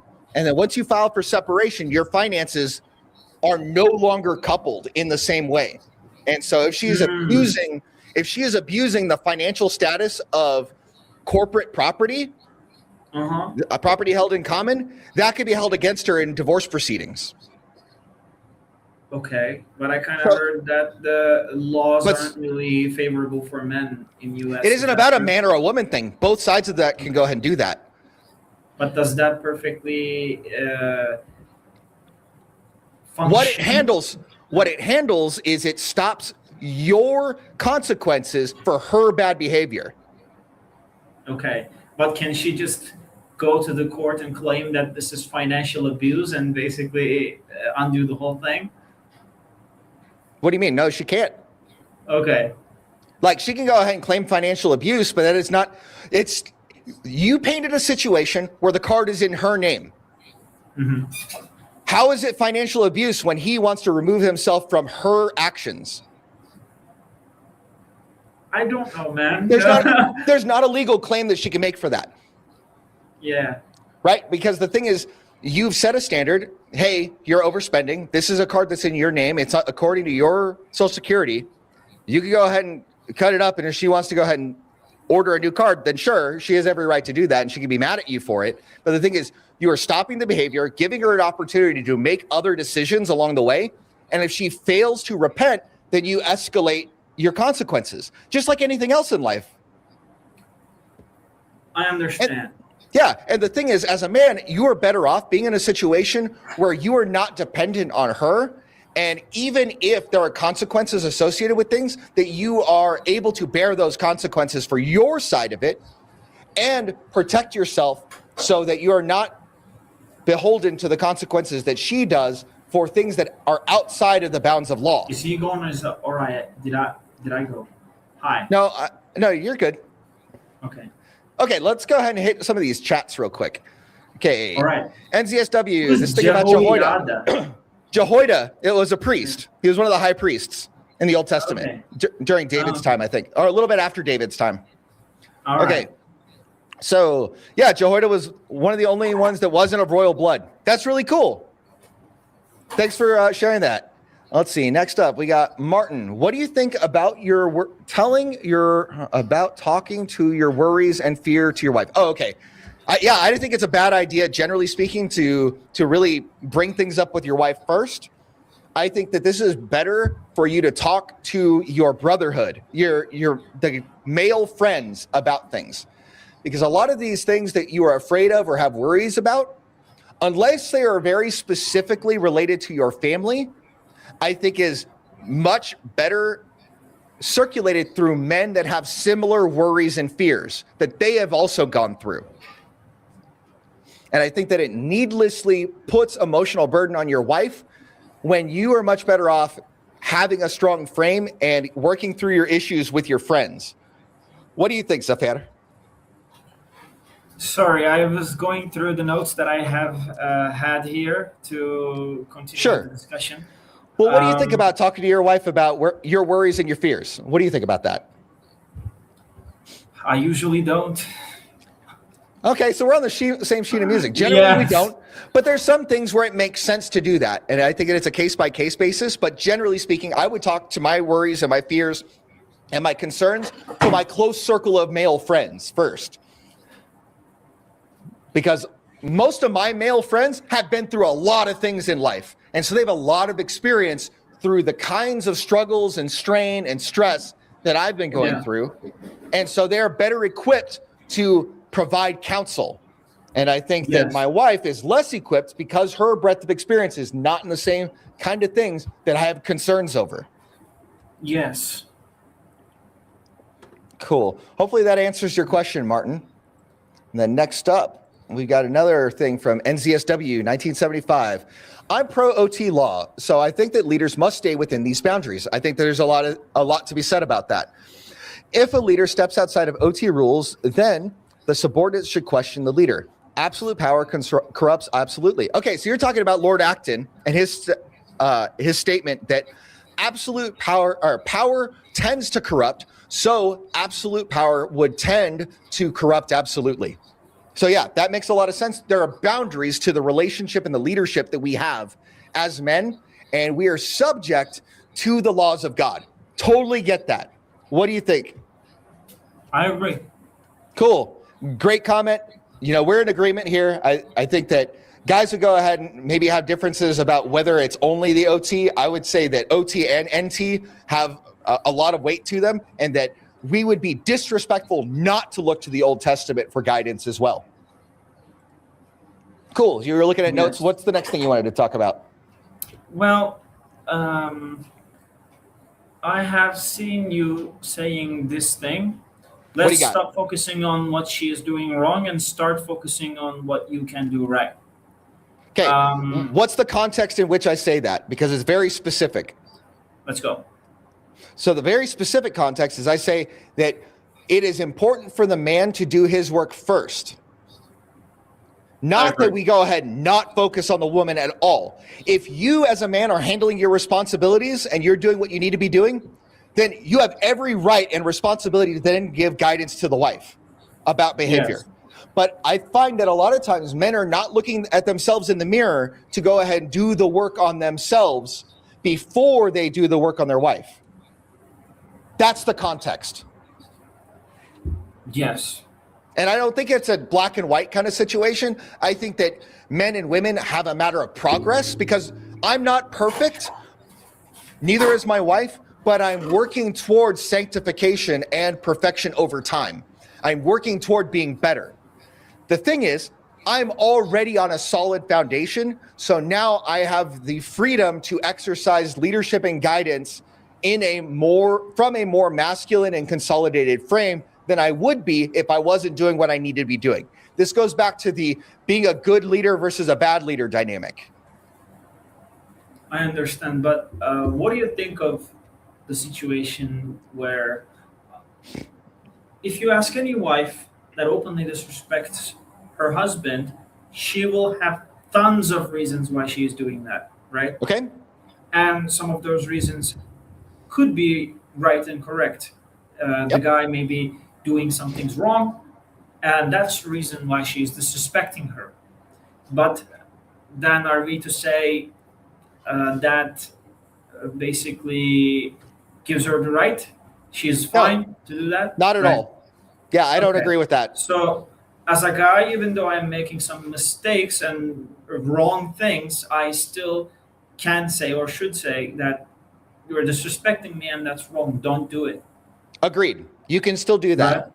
The question is, how effective will it be?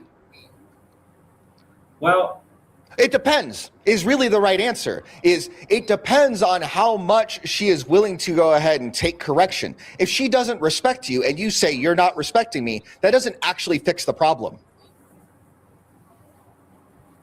Now, this goes back to our discussion earlier on, where in 1 Peter 3, there's a very clear command that a woman is to submit to her husband, regardless if he's a believer or not. And if he's not a believer, chances are he's not going to be doing a lot of things right, because he's operating from a different worldview. She still independently has the responsibility to submit to him, but him telling her to submit will have a certain level of effectiveness depending on the nature of the relationship. I see. Do you think there are moments and situations where you should tolerate disrespect?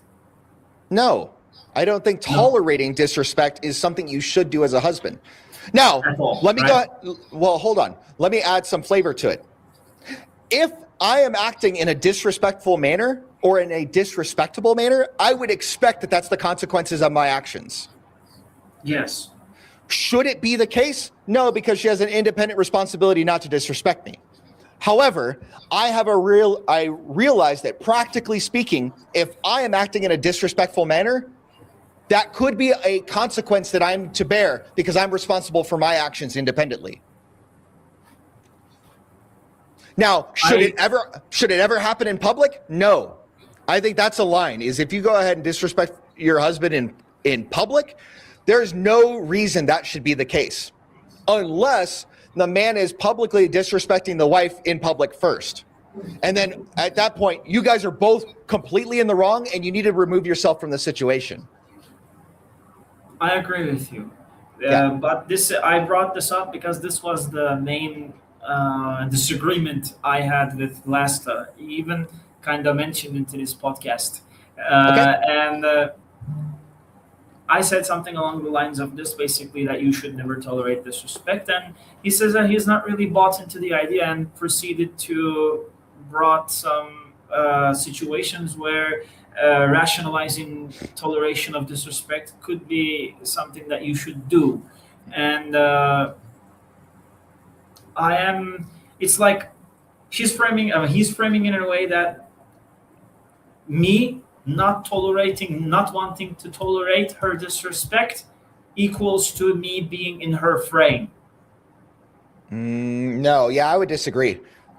So I'm on board with you that you are either tolerating or specifically stating that you're not tolerating it doesn't put yourself in her frame. So it's a matter of how you do it. My main diagnosis on why guys are being in marriages that are chronic disrespect happens, I think the main core diagnosis is that they don't respect themselves. Yes. Why do you think that is? They tolerate behaviors that no self-respecting man would tolerate for many years. Okay. They do.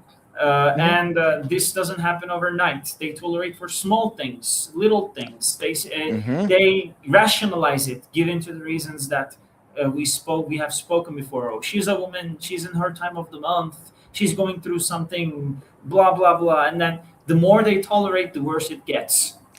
Yeah, that's interesting. I have a video about that exact thing that I released earlier this week on the 16th. Let me go ahead and share it in the chat.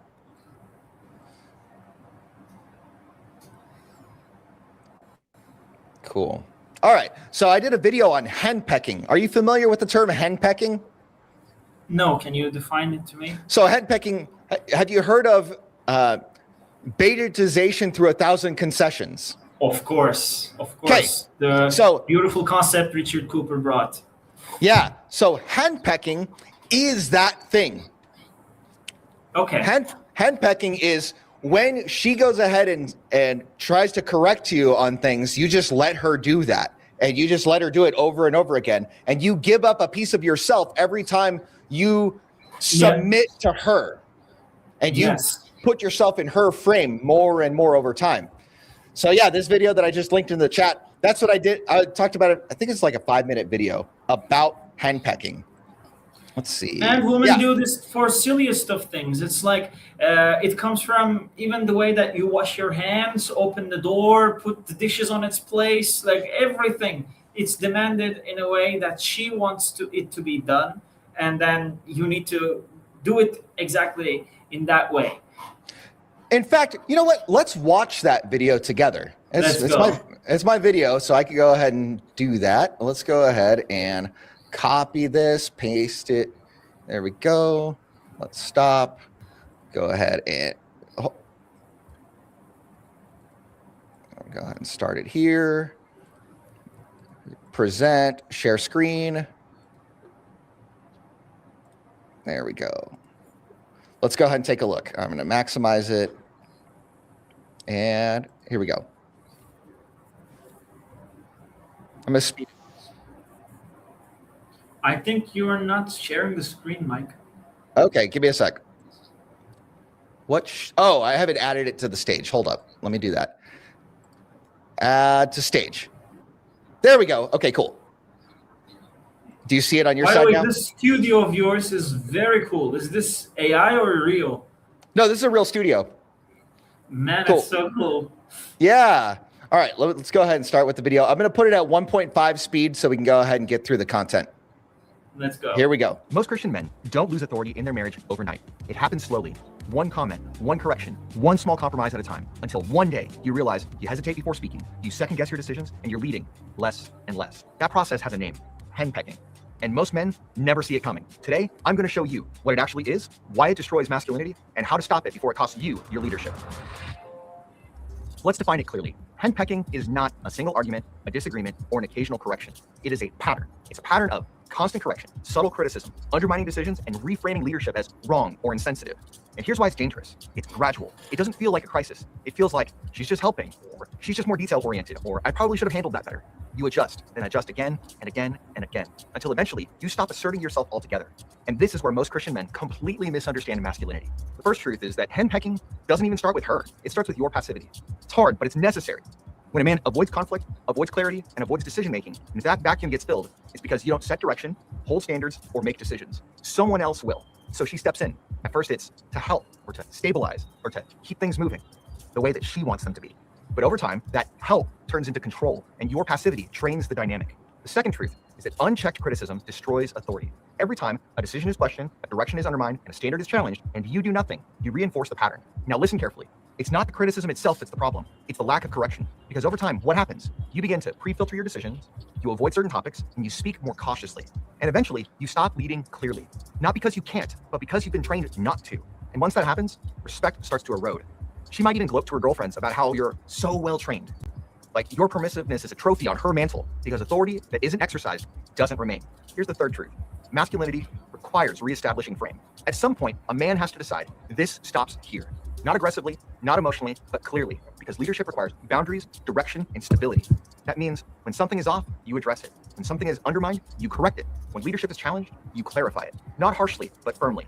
Because if you don't define the frame, the relationship will define it for you. And what that means is she's going to be defining the terms of the relationship, and that's not good for either. This is exactly what Romo said. First, you start leading again immediately. Not gradually, immediately. Make decisions clearly, calmly, directly. Even the small ones, because leadership rebuilds through action. Second, you address patterns, not moments. Don't argue with every comment. Identify the pattern, then address the pattern directly. You might say, hey, this pattern isn't working. This is what needs to happen instead. Calm, direct, done. Third, you hold your ground. This is where most men fail. They start strong, then fold as soon as there's pushback. Expect resistance because you're changing the dynamic. She will test you. But if you hold steady, the dynamic will shift.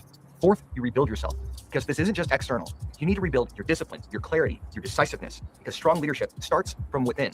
Henpecking doesn't destroy a man overnight. It weakens him slowly through small compromises, avoided decisions, and unchecked patterns until leadership disappears. But here's the truth. It only works if you allow it. And the moment that you step back into leadership, you reestablish direction and hold your ground, everything starts to change. If you're ready to rebuild yourself, to restore strength in your marriage, and to stop drifting in your own home, I've built a program specifically.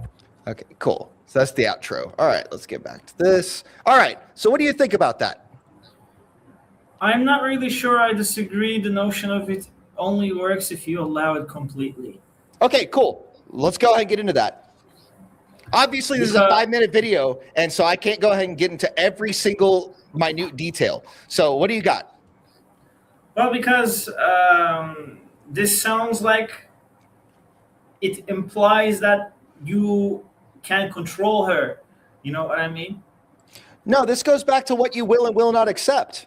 This is the same thing you were talking about earlier. Exactly. But even if you don't accept, she can still continue to behave this way. Even if you correct, she can still continue to behave this way. Even if you do everything that you think is supposed to be done is right, after all that, she can still continue to behave that way. You're misunderstanding what the key point is. The key point isn't about what she's doing. It's about how he changes as a result of her actions. So if you go ahead and keep doing your thing, the negative effects of henpecking cannot take hold of you. That's what I'm getting at. It may not be. Because it's two sides of the same coin. Her actions have an effect on you if you allow them to have an effect on you. If you do not allow them to have an effect on you, you can still be who you are without letting your decision-making go to her. That's the difference. This isn't about correcting her side of it yet. This is about correcting his side of it so he doesn't get beta-tized through 1,000 concessions. That's the difference. I see. Does that make sense? Because we're addressing one side of the coin right now with that 5-minute video. Because most guys don't understand how it works. A lot of guys, they get suckered into this and they go ahead and just keep giving and giving because they think that being nice is what's going to go ahead and get them what the guy wants. And for the most part, what the guy wants is he wants bedroom action, and he wants not just like starfish bedroom action. He wants like the cartwheels and backflips and all the good stuff. Right? And he doesn't get that if he's a nice guy. Yes. And when you allow yourself to get henpecked, she doesn't respect you, and she's not going to do the things you want her to do anyway. This is the thing. Henpecked, is that it? Henpecked.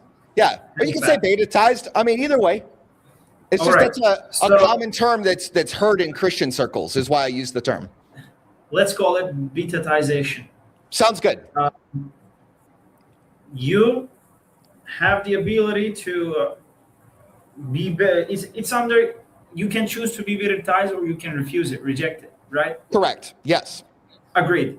But even if every single time you reject to be betatized, doesn't mean that she will not stop trying. Yeah, and that's a different topic. Completely. Yes. That's going to correct the behavior. Correcting the behavior is a different thing than resisting the betatization. Okay, you're going step by step, understandable. Yeah, it's one step at a time. Right? Because here's the thing, is if, like, let's imagine a boat that has a leak. So if you have a leak, your boat starts filling with water and you start sinking, right? Yes. So if you go ahead and spend time trying to take the water out of the boat, but the leak is still there, you're not actually accomplishing anything. So what I'm trying to go ahead and get guys to do is to see that there's a leak in the boat when you accept henpecking, and that you should fix that leak first. Then you can get the water out of the ship. I understand. Right? Because it doesn't make sense to spend time trying to correct her behavior that's causing the leak in the first place if the water's still coming in.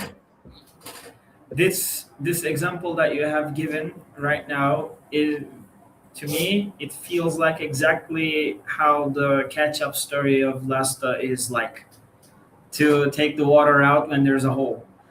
Yeah, but I think that there's sounds different exactly situations. like that in my head. Sure, they're different situations though, right? Because in the situation that Lasta's talking about, that isn't henpecking. The guy is already henpecked. The guy is already a beta. I know. Yeah, but I made the similarity in terms of how the water is coming out from the ship, but you try to take the water out. I think what Lasta is saying and what the guy is doing through his advice is taking the water out from the bucket. It's not closing the hole. You know what I mean? Yeah, I see it a little bit differently, because I think that when you go ahead and stand up for yourself in small ways, that is the beginnings of closing up the hole.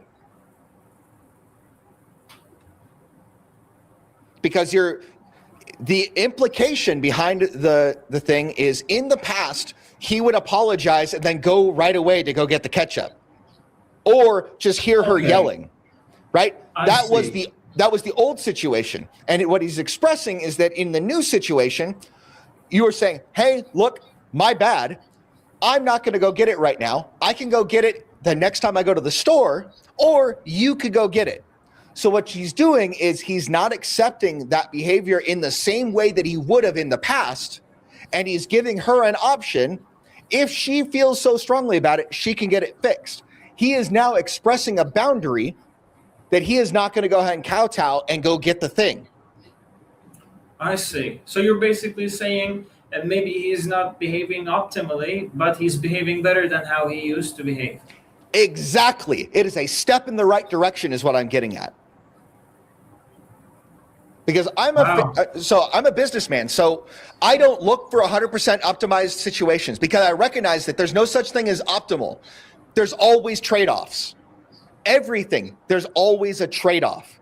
And so I need to go ahead and, as a business person, go ahead and look at various circumstances and see which one is going to be the best fit relative to the expense or relative to the consequences. And I'm very happy with an 80 or a 90% solution to a problem. I don't need to have 100% solutions, because usually that 100% solution, one, it doesn't exist. And two, if I'm wasting extra time looking for that 100% solution and it doesn't exist in the first place, that's still wasted time that I could have been accomplishing other things in my business. Does that make sense? Makes perfect sense. Here's the diagnosis. Cool. What do you got? I have been having. In our previous in the earlier times of our conversation, you said calmness is not passivity, but you said calmness is not passivity, and I agree with you. But what I've seen, I've talked with many guys throughout my YouTube career, and this is a pattern that I've seen. Calmness is not passivity, yes, but I think this type of advice or this type of thing that where men trying to become better, although they are trying to become better, I think sometimes some of the advices that are given in the name of becoming a better man can turn into a rationalization, and that's how calmness can turn into a passivity. At least the guy, the thing that what guy perceives as calmness is in fact actually a passivity, but the guy thinks he's calmness. It is calmness, and he rationalizes it because he is afraid. He is afraid of what? He is afraid of his marriage is going to shatter. His marriage is going to end, and he let that fear leads him. And I think, which is exactly why guys like that are being disrespected in the first place. Like that's because they're afraid. The problem. Yes. Okay, so you got two things that you put out there. One, you said that calmness is not necessarily passivity. I agree there. But oftentimes it turns into passivity because of how they implement it. Also agree. But I don't think that it is necessarily one-to-one. I don't think that it is a direct result. I think that it's a matter of how you implement it. So that's the first thing. I think there's nuance there. The second thing is I agree that a lot of guys aren't willing to go ahead and step up and have a spine because they're afraid of consequences. The problem is they don't realize a lot of times that they're already facing consequences for their earlier lack of a spine most of the time. Yes. And so if they're afraid of what they're going to lose, they're already in a compromised foundation. Yes. Right? And so I would say that a man is generally better off putting himself into a position where he does not need to fear. Yes. Right? And I think that that is better for men to operate like that so that they can have a foundation to stand up on and grow a spine. But it starts from first principles more than it starts from like individual actions. Yes. Okay, so I don't think we're in that much disagreement. I think it's just a matter of how you execute it. Yes, we're not. But I guess all this comes down to if you're going to do this, you have to somewhat in your heart, in your mind, in the deepest parts of your soul, accept even the tiniest of possibility that this could end up in separation. Yeah, absolutely. And you could be okay with that. And that's the doom for a lot of guys. Like that's one thing that they are deeply afraid of that happening. And that's why whatever it is that they're trying to do, it doesn't work, because it's the mentality that needs to change, not the behavior. Yeah. That's interesting, because that brings up a story from about a year ago. This is the last time that my wife expressed any kind of disrespect. It was about a year ago. And we had a disagreement on her roles and responsibilities and whether or not she was to go ahead and execute them regardless of how she feels at the time. This is true, but she didn't see it that way. She got kind of emotional about it. And so she got emotional to the point where she couldn't logically process the things that were coming in, and she kind of blew up in front of the common area, in front of the children. And I'm like, look, this isn't acceptable behavior. And here's the deal. If you're going to keep acting like this, you can either go to your room, Or if you don't want to accept the leadership, then at some point, we're going to go ahead and decide whether you want to go ahead and still be a part of the family. Because my older two children, they know that if a divorce was going to happen, they would rather be with me than with my wife. And the way that the laws work in Texas, they're above the age of 13, so the judge would go ahead and take into account their perspective on the matter, and they don't want to separate families, so the younger two would go wherever the older two go. And so I would end up with custody of all four of my children. So I had no worries about that because I knew the position that I was in. And so I asked her, I'm like, do you want to go ahead and leave? I'll give you a key to an apartment and you can go. Because I own an apartment complex and I had an open apartment that I could go ahead and just give her a key to and she could go live there. And she said yes. And I'm like, great, let's go ahead and get you moved up. And then all of a sudden, when I called her bluff, everything changed. She shut down and she's like, wait, no, I didn't mean that. Sorry, no. Okay, I need to go. I'm going to go to my room. And then she stayed there for a couple hours. And then she came back and she's like, look, I'm sorry. Because I was not afraid of the consequences. I knew what the consequences would be. And I gave her an option and she said yes. And I called her bluff. Because I knew that my foundation was strong enough so that I did not have anything to fear. Yeah, I'd lose some money, but I can make the money back. I'm really good at making money when I want to be, right? So that's not an issue. I would have my 4 kids, I would have the house, I would have everything that I need, and she would be well taken care of. But she knows that she is better off with me than without me. Yeah. So even when she was in her emotional state, she found out that when she crossed a line, that she wasn't going to be coming back unless she fixed herself. Yes. So that was something I dealt with a year ago about this very topic. But the thing is, I didn't have fear. I knew where I was, and I knew that I was willing to put things on the line. And if things went south, they went south. No big deal. I would be okay, and my kids would be okay. Most men are not strong enough to be that because they don't have that situation strong in hand like that. Yeah. What you have done seems to be similar to what I have done. I mean, of course, you didn't leave like I did, but no, I'm not leaving. She could leave. yeah, but the both scenarios have similarities in the way that both of us were ready to live out the consequences. Right. Yeah. So I think there's a lot to that. And I think that so many men are afraid. In fact, Martin, let's see, brought this up. How did men get so afraid of women? Was it feminization? I think yes. I think in a lot of ways, it is the feminized social order that has got men accustomed to seeing women as enemies a lot of times and got men to look at women and see them have so much institutional power, and they're afraid of the consequences of their actions. So rather than step up and act like men, they go ahead and allow themselves to be henpecked over time. Yes. What do you think? I completely agree. And so it's interesting because a lot of these women say out loud that they only want to be led when they want to be led. But if you give them choices, they will choose the guy that is more toxically masculine than the guy that's a beta. Yeah.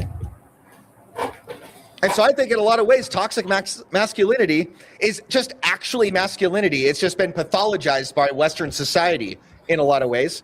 And rather than just holding up masculinity to what it is, they go ahead and try to demonize it. But what's interesting is when you go ahead and put a beta-tized guy and a guy that is actually masculine, they're going to choose the masculine guy. Yeah. And so they say one thing, but they do another. And so that's why I always tell men, don't listen to what they say. Watch what and who they do. That's Rolotomasi 101. Yeah, absolutely. Yeah. Because the behavior is the most important thing, not what they say. If they say something and they act completely out of concert with it, you should trust what they do, not what they say. Now, here's the thing. Is that they're a mature woman and they say the thing and they do the same thing, then you could trust them at their word. But it takes time. You need to know the difference. Yeah. There was a PUA guy in the 80s. I think his name was Ross Jeffries. Okay. And he was in the live television. He was saying that I don't care what she wants. I care about what she responds to. Says that my focus is a bit different on what the other guests are, because he was basically in that show many years ago. Remember him? Remember him? Did he have the sunglasses? Yes. Oh my gosh, yes. Okay. That guy was so based. And he basically there is saying what we are talking about right now. When the words and the behavior is in conflict, always look at the behavior, always look at what it works on the field, what gets results, what they respond to, what they say they want. You're gonna open that up, really? Yeah, right? yeah. We can take a look at that. Let me see if I can find a good short version of it. But you go ahead, keep saying what you're saying. It's basically this. There's not much to say. It's very clear. But one thing that he said was very right. The less attractive a guy is, the more he has to rely on his behavior and the way that he handles situations. All right. Yeah, I don't have a good clip, but oh, geez. Just play any clip, man. Okay, let's see. Here we go. Here we go. Let me go ahead and pull it up. And then we got to go ahead and give attribution. Let's see. Present. Share screen. Share screen. Let's go ahead and talk about share this. I need to go ahead and go back. Add it to the stage. Do proper things. There we go. All right. Let's go. So we're seeing this. What do you think women want? Do women start like that? The channel is CSATHF is who's hosting this one. All right, let's go ahead and look at a little bit of this, and then we'll go ahead and comment on it. It's 20 minutes. A man says women say one thing but mean another. Another man teaches other men how to get women into bed. And finally, one man says men need to learn to listen to what women want, what men really think of women today.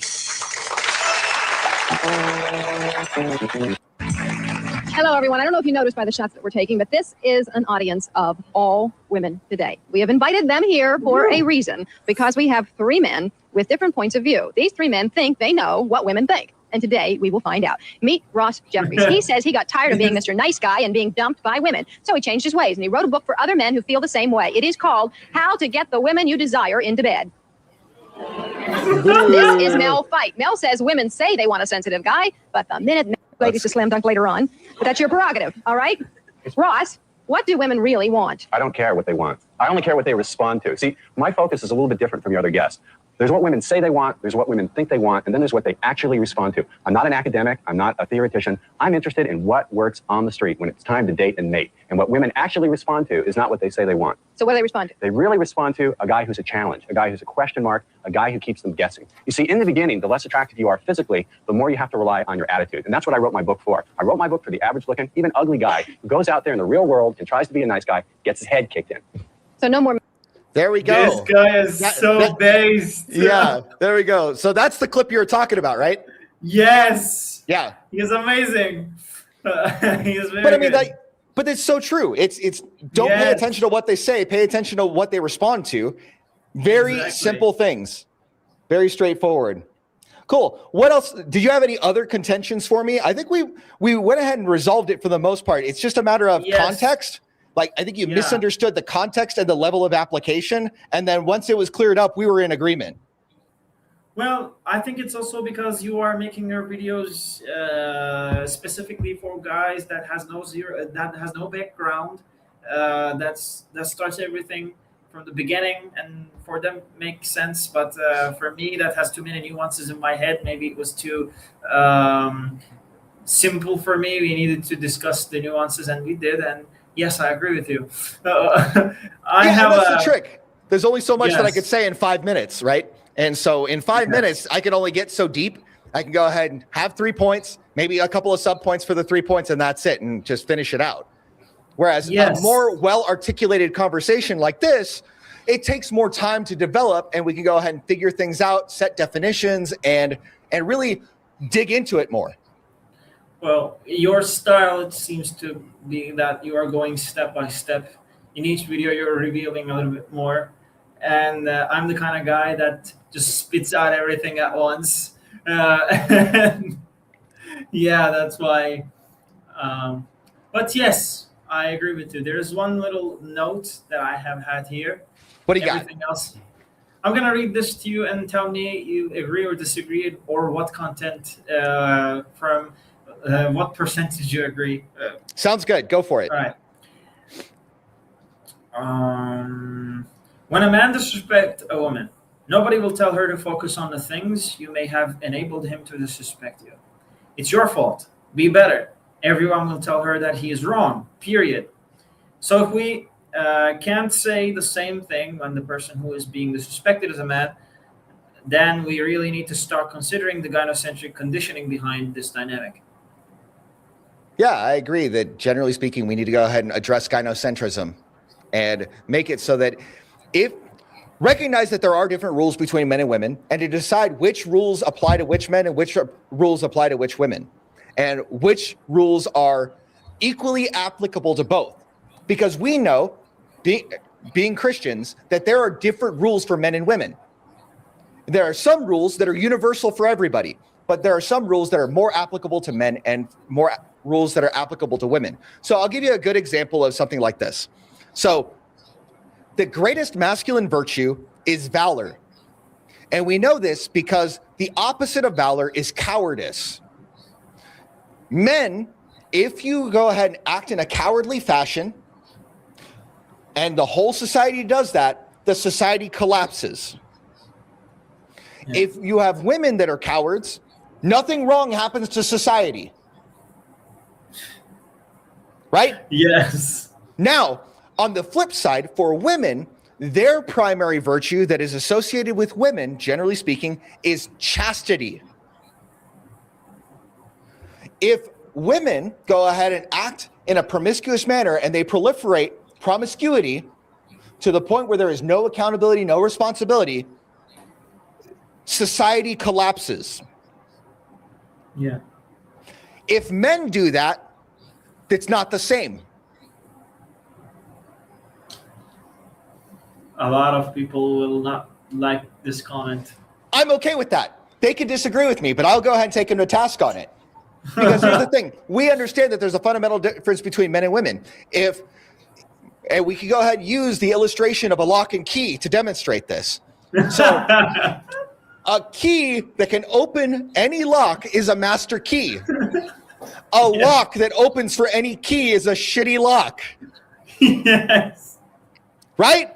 Oh my God, yes. There it is.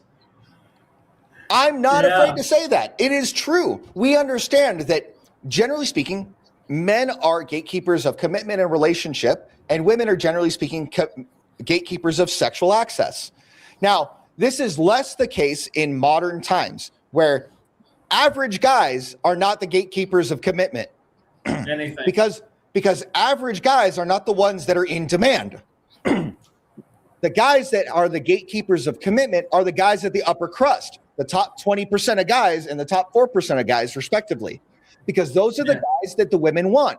And the women are willing to submit themselves and subject themselves to the demands of those men to get their commitment. Whereas they don't want to submit to an average man, they want to submit to a superior man. Yeah. And that's the difference. So are we in agreement there? We are, Mike. Right? So we are in agreement. Yes, we have different rules for men and women. That's just a fact of life. You agree with that? I do. Yeah. And it isn't that we're trying to go ahead and hate on women. It's just that we recognize. Your voice is gone again.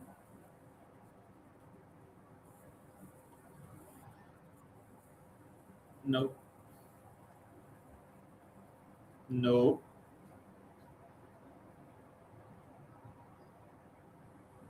There we go. Okay. Yes. Why Well, does there's- this keep happening?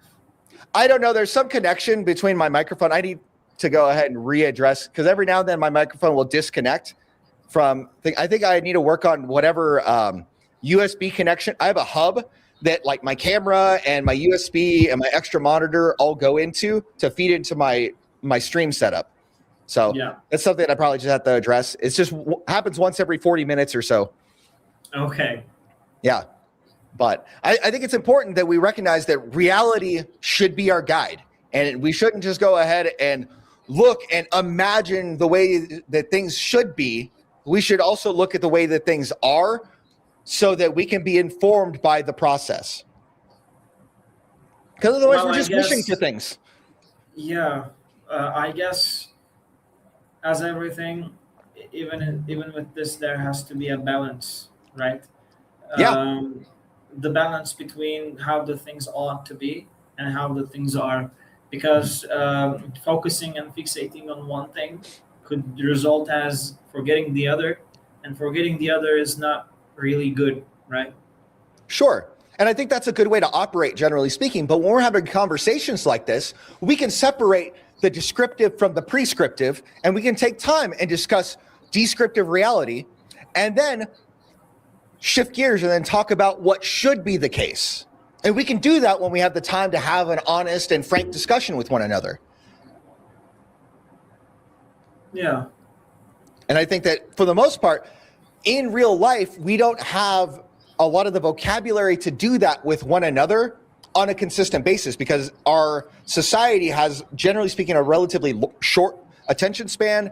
And a lot of people are too cowardly to go talk to people man on man or woman on woman and be frank about what their disagreements are. Yeah. Right? Whereas the two of us, we can operate as gentlemen and disagree without being disagreeable. Yes. Right? And we can go ahead and passionately support our ideas and still be friends afterwards. Yes, we can. There was a study, have you seen it, about women's political ideas and how men are more tolerating their political adversaries than women their political allies. Have you seen that? I have. That I think that's hilarious. But I mean, it tells us that there are so many fundamental differences between men and women. Yes. Yeah. So it's really interesting. And then there was a study recently in Denmark where they went ahead and looked at childbearing and having children and relating to income increases. And they saw that whenever you had a 5% increase in a man's income, the chances of him having more children increased substantially. And then if you did the same thing for women, the chances of her having more children declined. And in fact, she would have less children as a result of it. Yeah. Well, it makes sense, of course, because for her to be able to make more money, she can't continue to focus on being a wife and a mother, right? Yeah, but I think it's interesting because it goes ahead and speaks to fundamental like orientation of men and women. Like generally speaking, when a man earns more money and gets to a certain point where he can support himself and more than support himself, the natural inclination of man is to want to have a family and children. Yes. Right? He earns more to support other people. However, it is the opposite is the case for women. Oftentimes it is found that the more a woman makes, it is not about supporting other people. It's about achieving independence for herself. It is self-centered in nature rather than other-centered.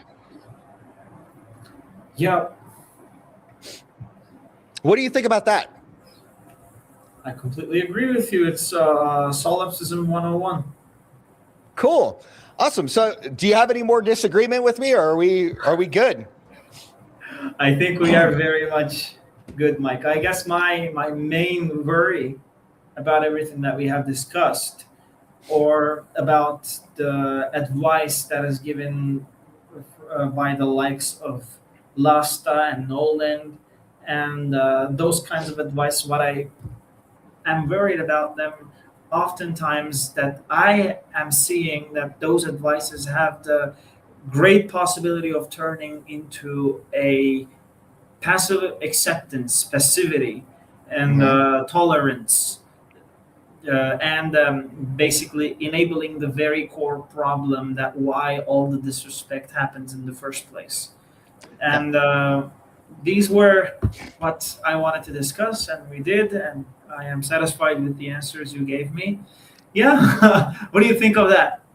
Well, I think it's important that we recognize that passivity is often a very important piece of the puzzle to recognize, because I would say that that's the first sin of Adam, is that he was passive in the garden, right? Is if we look at the garden, Eve and Adam were with each other when Eve took a bite of the fruit and then gave it to Adam.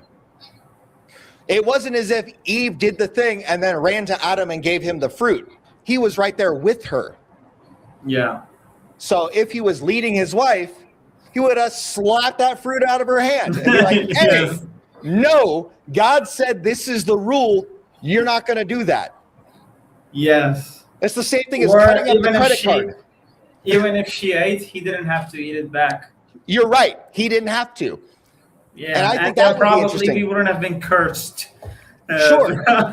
Or he'd have gotten another wife. Yes. And then we wouldn't have been cursed by our wives desiring to control us for eternity. Right. But the thing is, I think that it was bound to happen at some point anyway, that at some point the tempter would get us. And so we could go ahead and say, oh, yeah, it would have been this way. But we just don't know for a fact that that's the case. Yeah. Yeah. So do you have any closing thoughts that you'd like to express? Well, you convinced me more than I thought you would. Before coming into this stream, I was thinking in my head, I'm going to get him with this. And then we started discussing, and then I was like, oh, man, he's right. Well, I thought this stuff through, right? It's like I put it through its tests. Like I think about these things before I say them for the most part. Yeah. Where can they find you? If people want to go ahead and get to know more about you, Zafer, how would they find you? Well, guys, most of my content is Turkish. But sometimes I comment on English. On YouTube, yes, I have a YouTube channel. But YouTube has a beautiful feature now that dubs stuff. But watching a dub video is not really fun. So I'm not sure if you would enjoy that. You also put content on X, right? Yes, I have 2 X accounts. One of them is my Turkish account where I mainly post in Turkish. And I have another English account, which is called Rage Reads. Okay, so you're public about that. I only shared your regular one in the chat or in the description. Yeah. So if you're comfortable with it, I'm going to put the link to your Rage Read. I'm thinking about changing the concept anyway. The whole name Rage Read, I think it will go. Cool. I'm going to go ahead and put that. And then I'll put a link to your other one. Yes. I'm trying to find something else.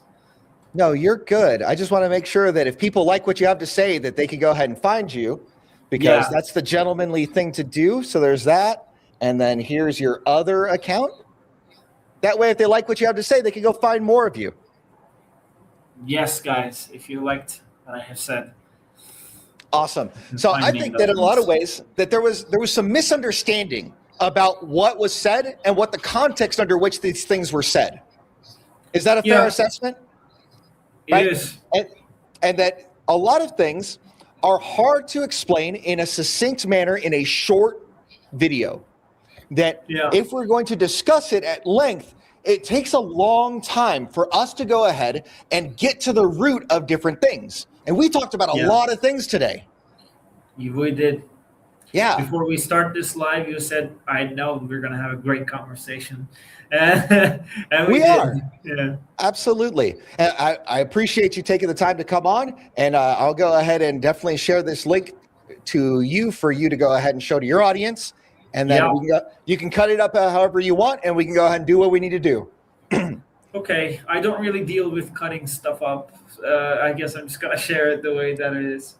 No, you're good. All right. So let's see. We had a final comment by Martin. Was great. God bless it. Hey, thanks so much for enjoying. I appreciate your participation in this, and I appreciate everybody else that's viewing on this. So I think we're going to go ahead and wrap it up. the important part that I want to get across is that if you want to demand respect, it's important to be respectable first. And a lot of times it involves doing the work, and the work is hard, but the work has positive consequences associated with it. And I think that if men band together as brothers, that we are more likely to accomplish great things together. Because when we have disagreements like this, we can talk to each other and come to a greater understanding, and for us to go ahead and come together as men to defeat the enemies of the world. Thanks for what you guys do. The forge is ready. Let's get to work.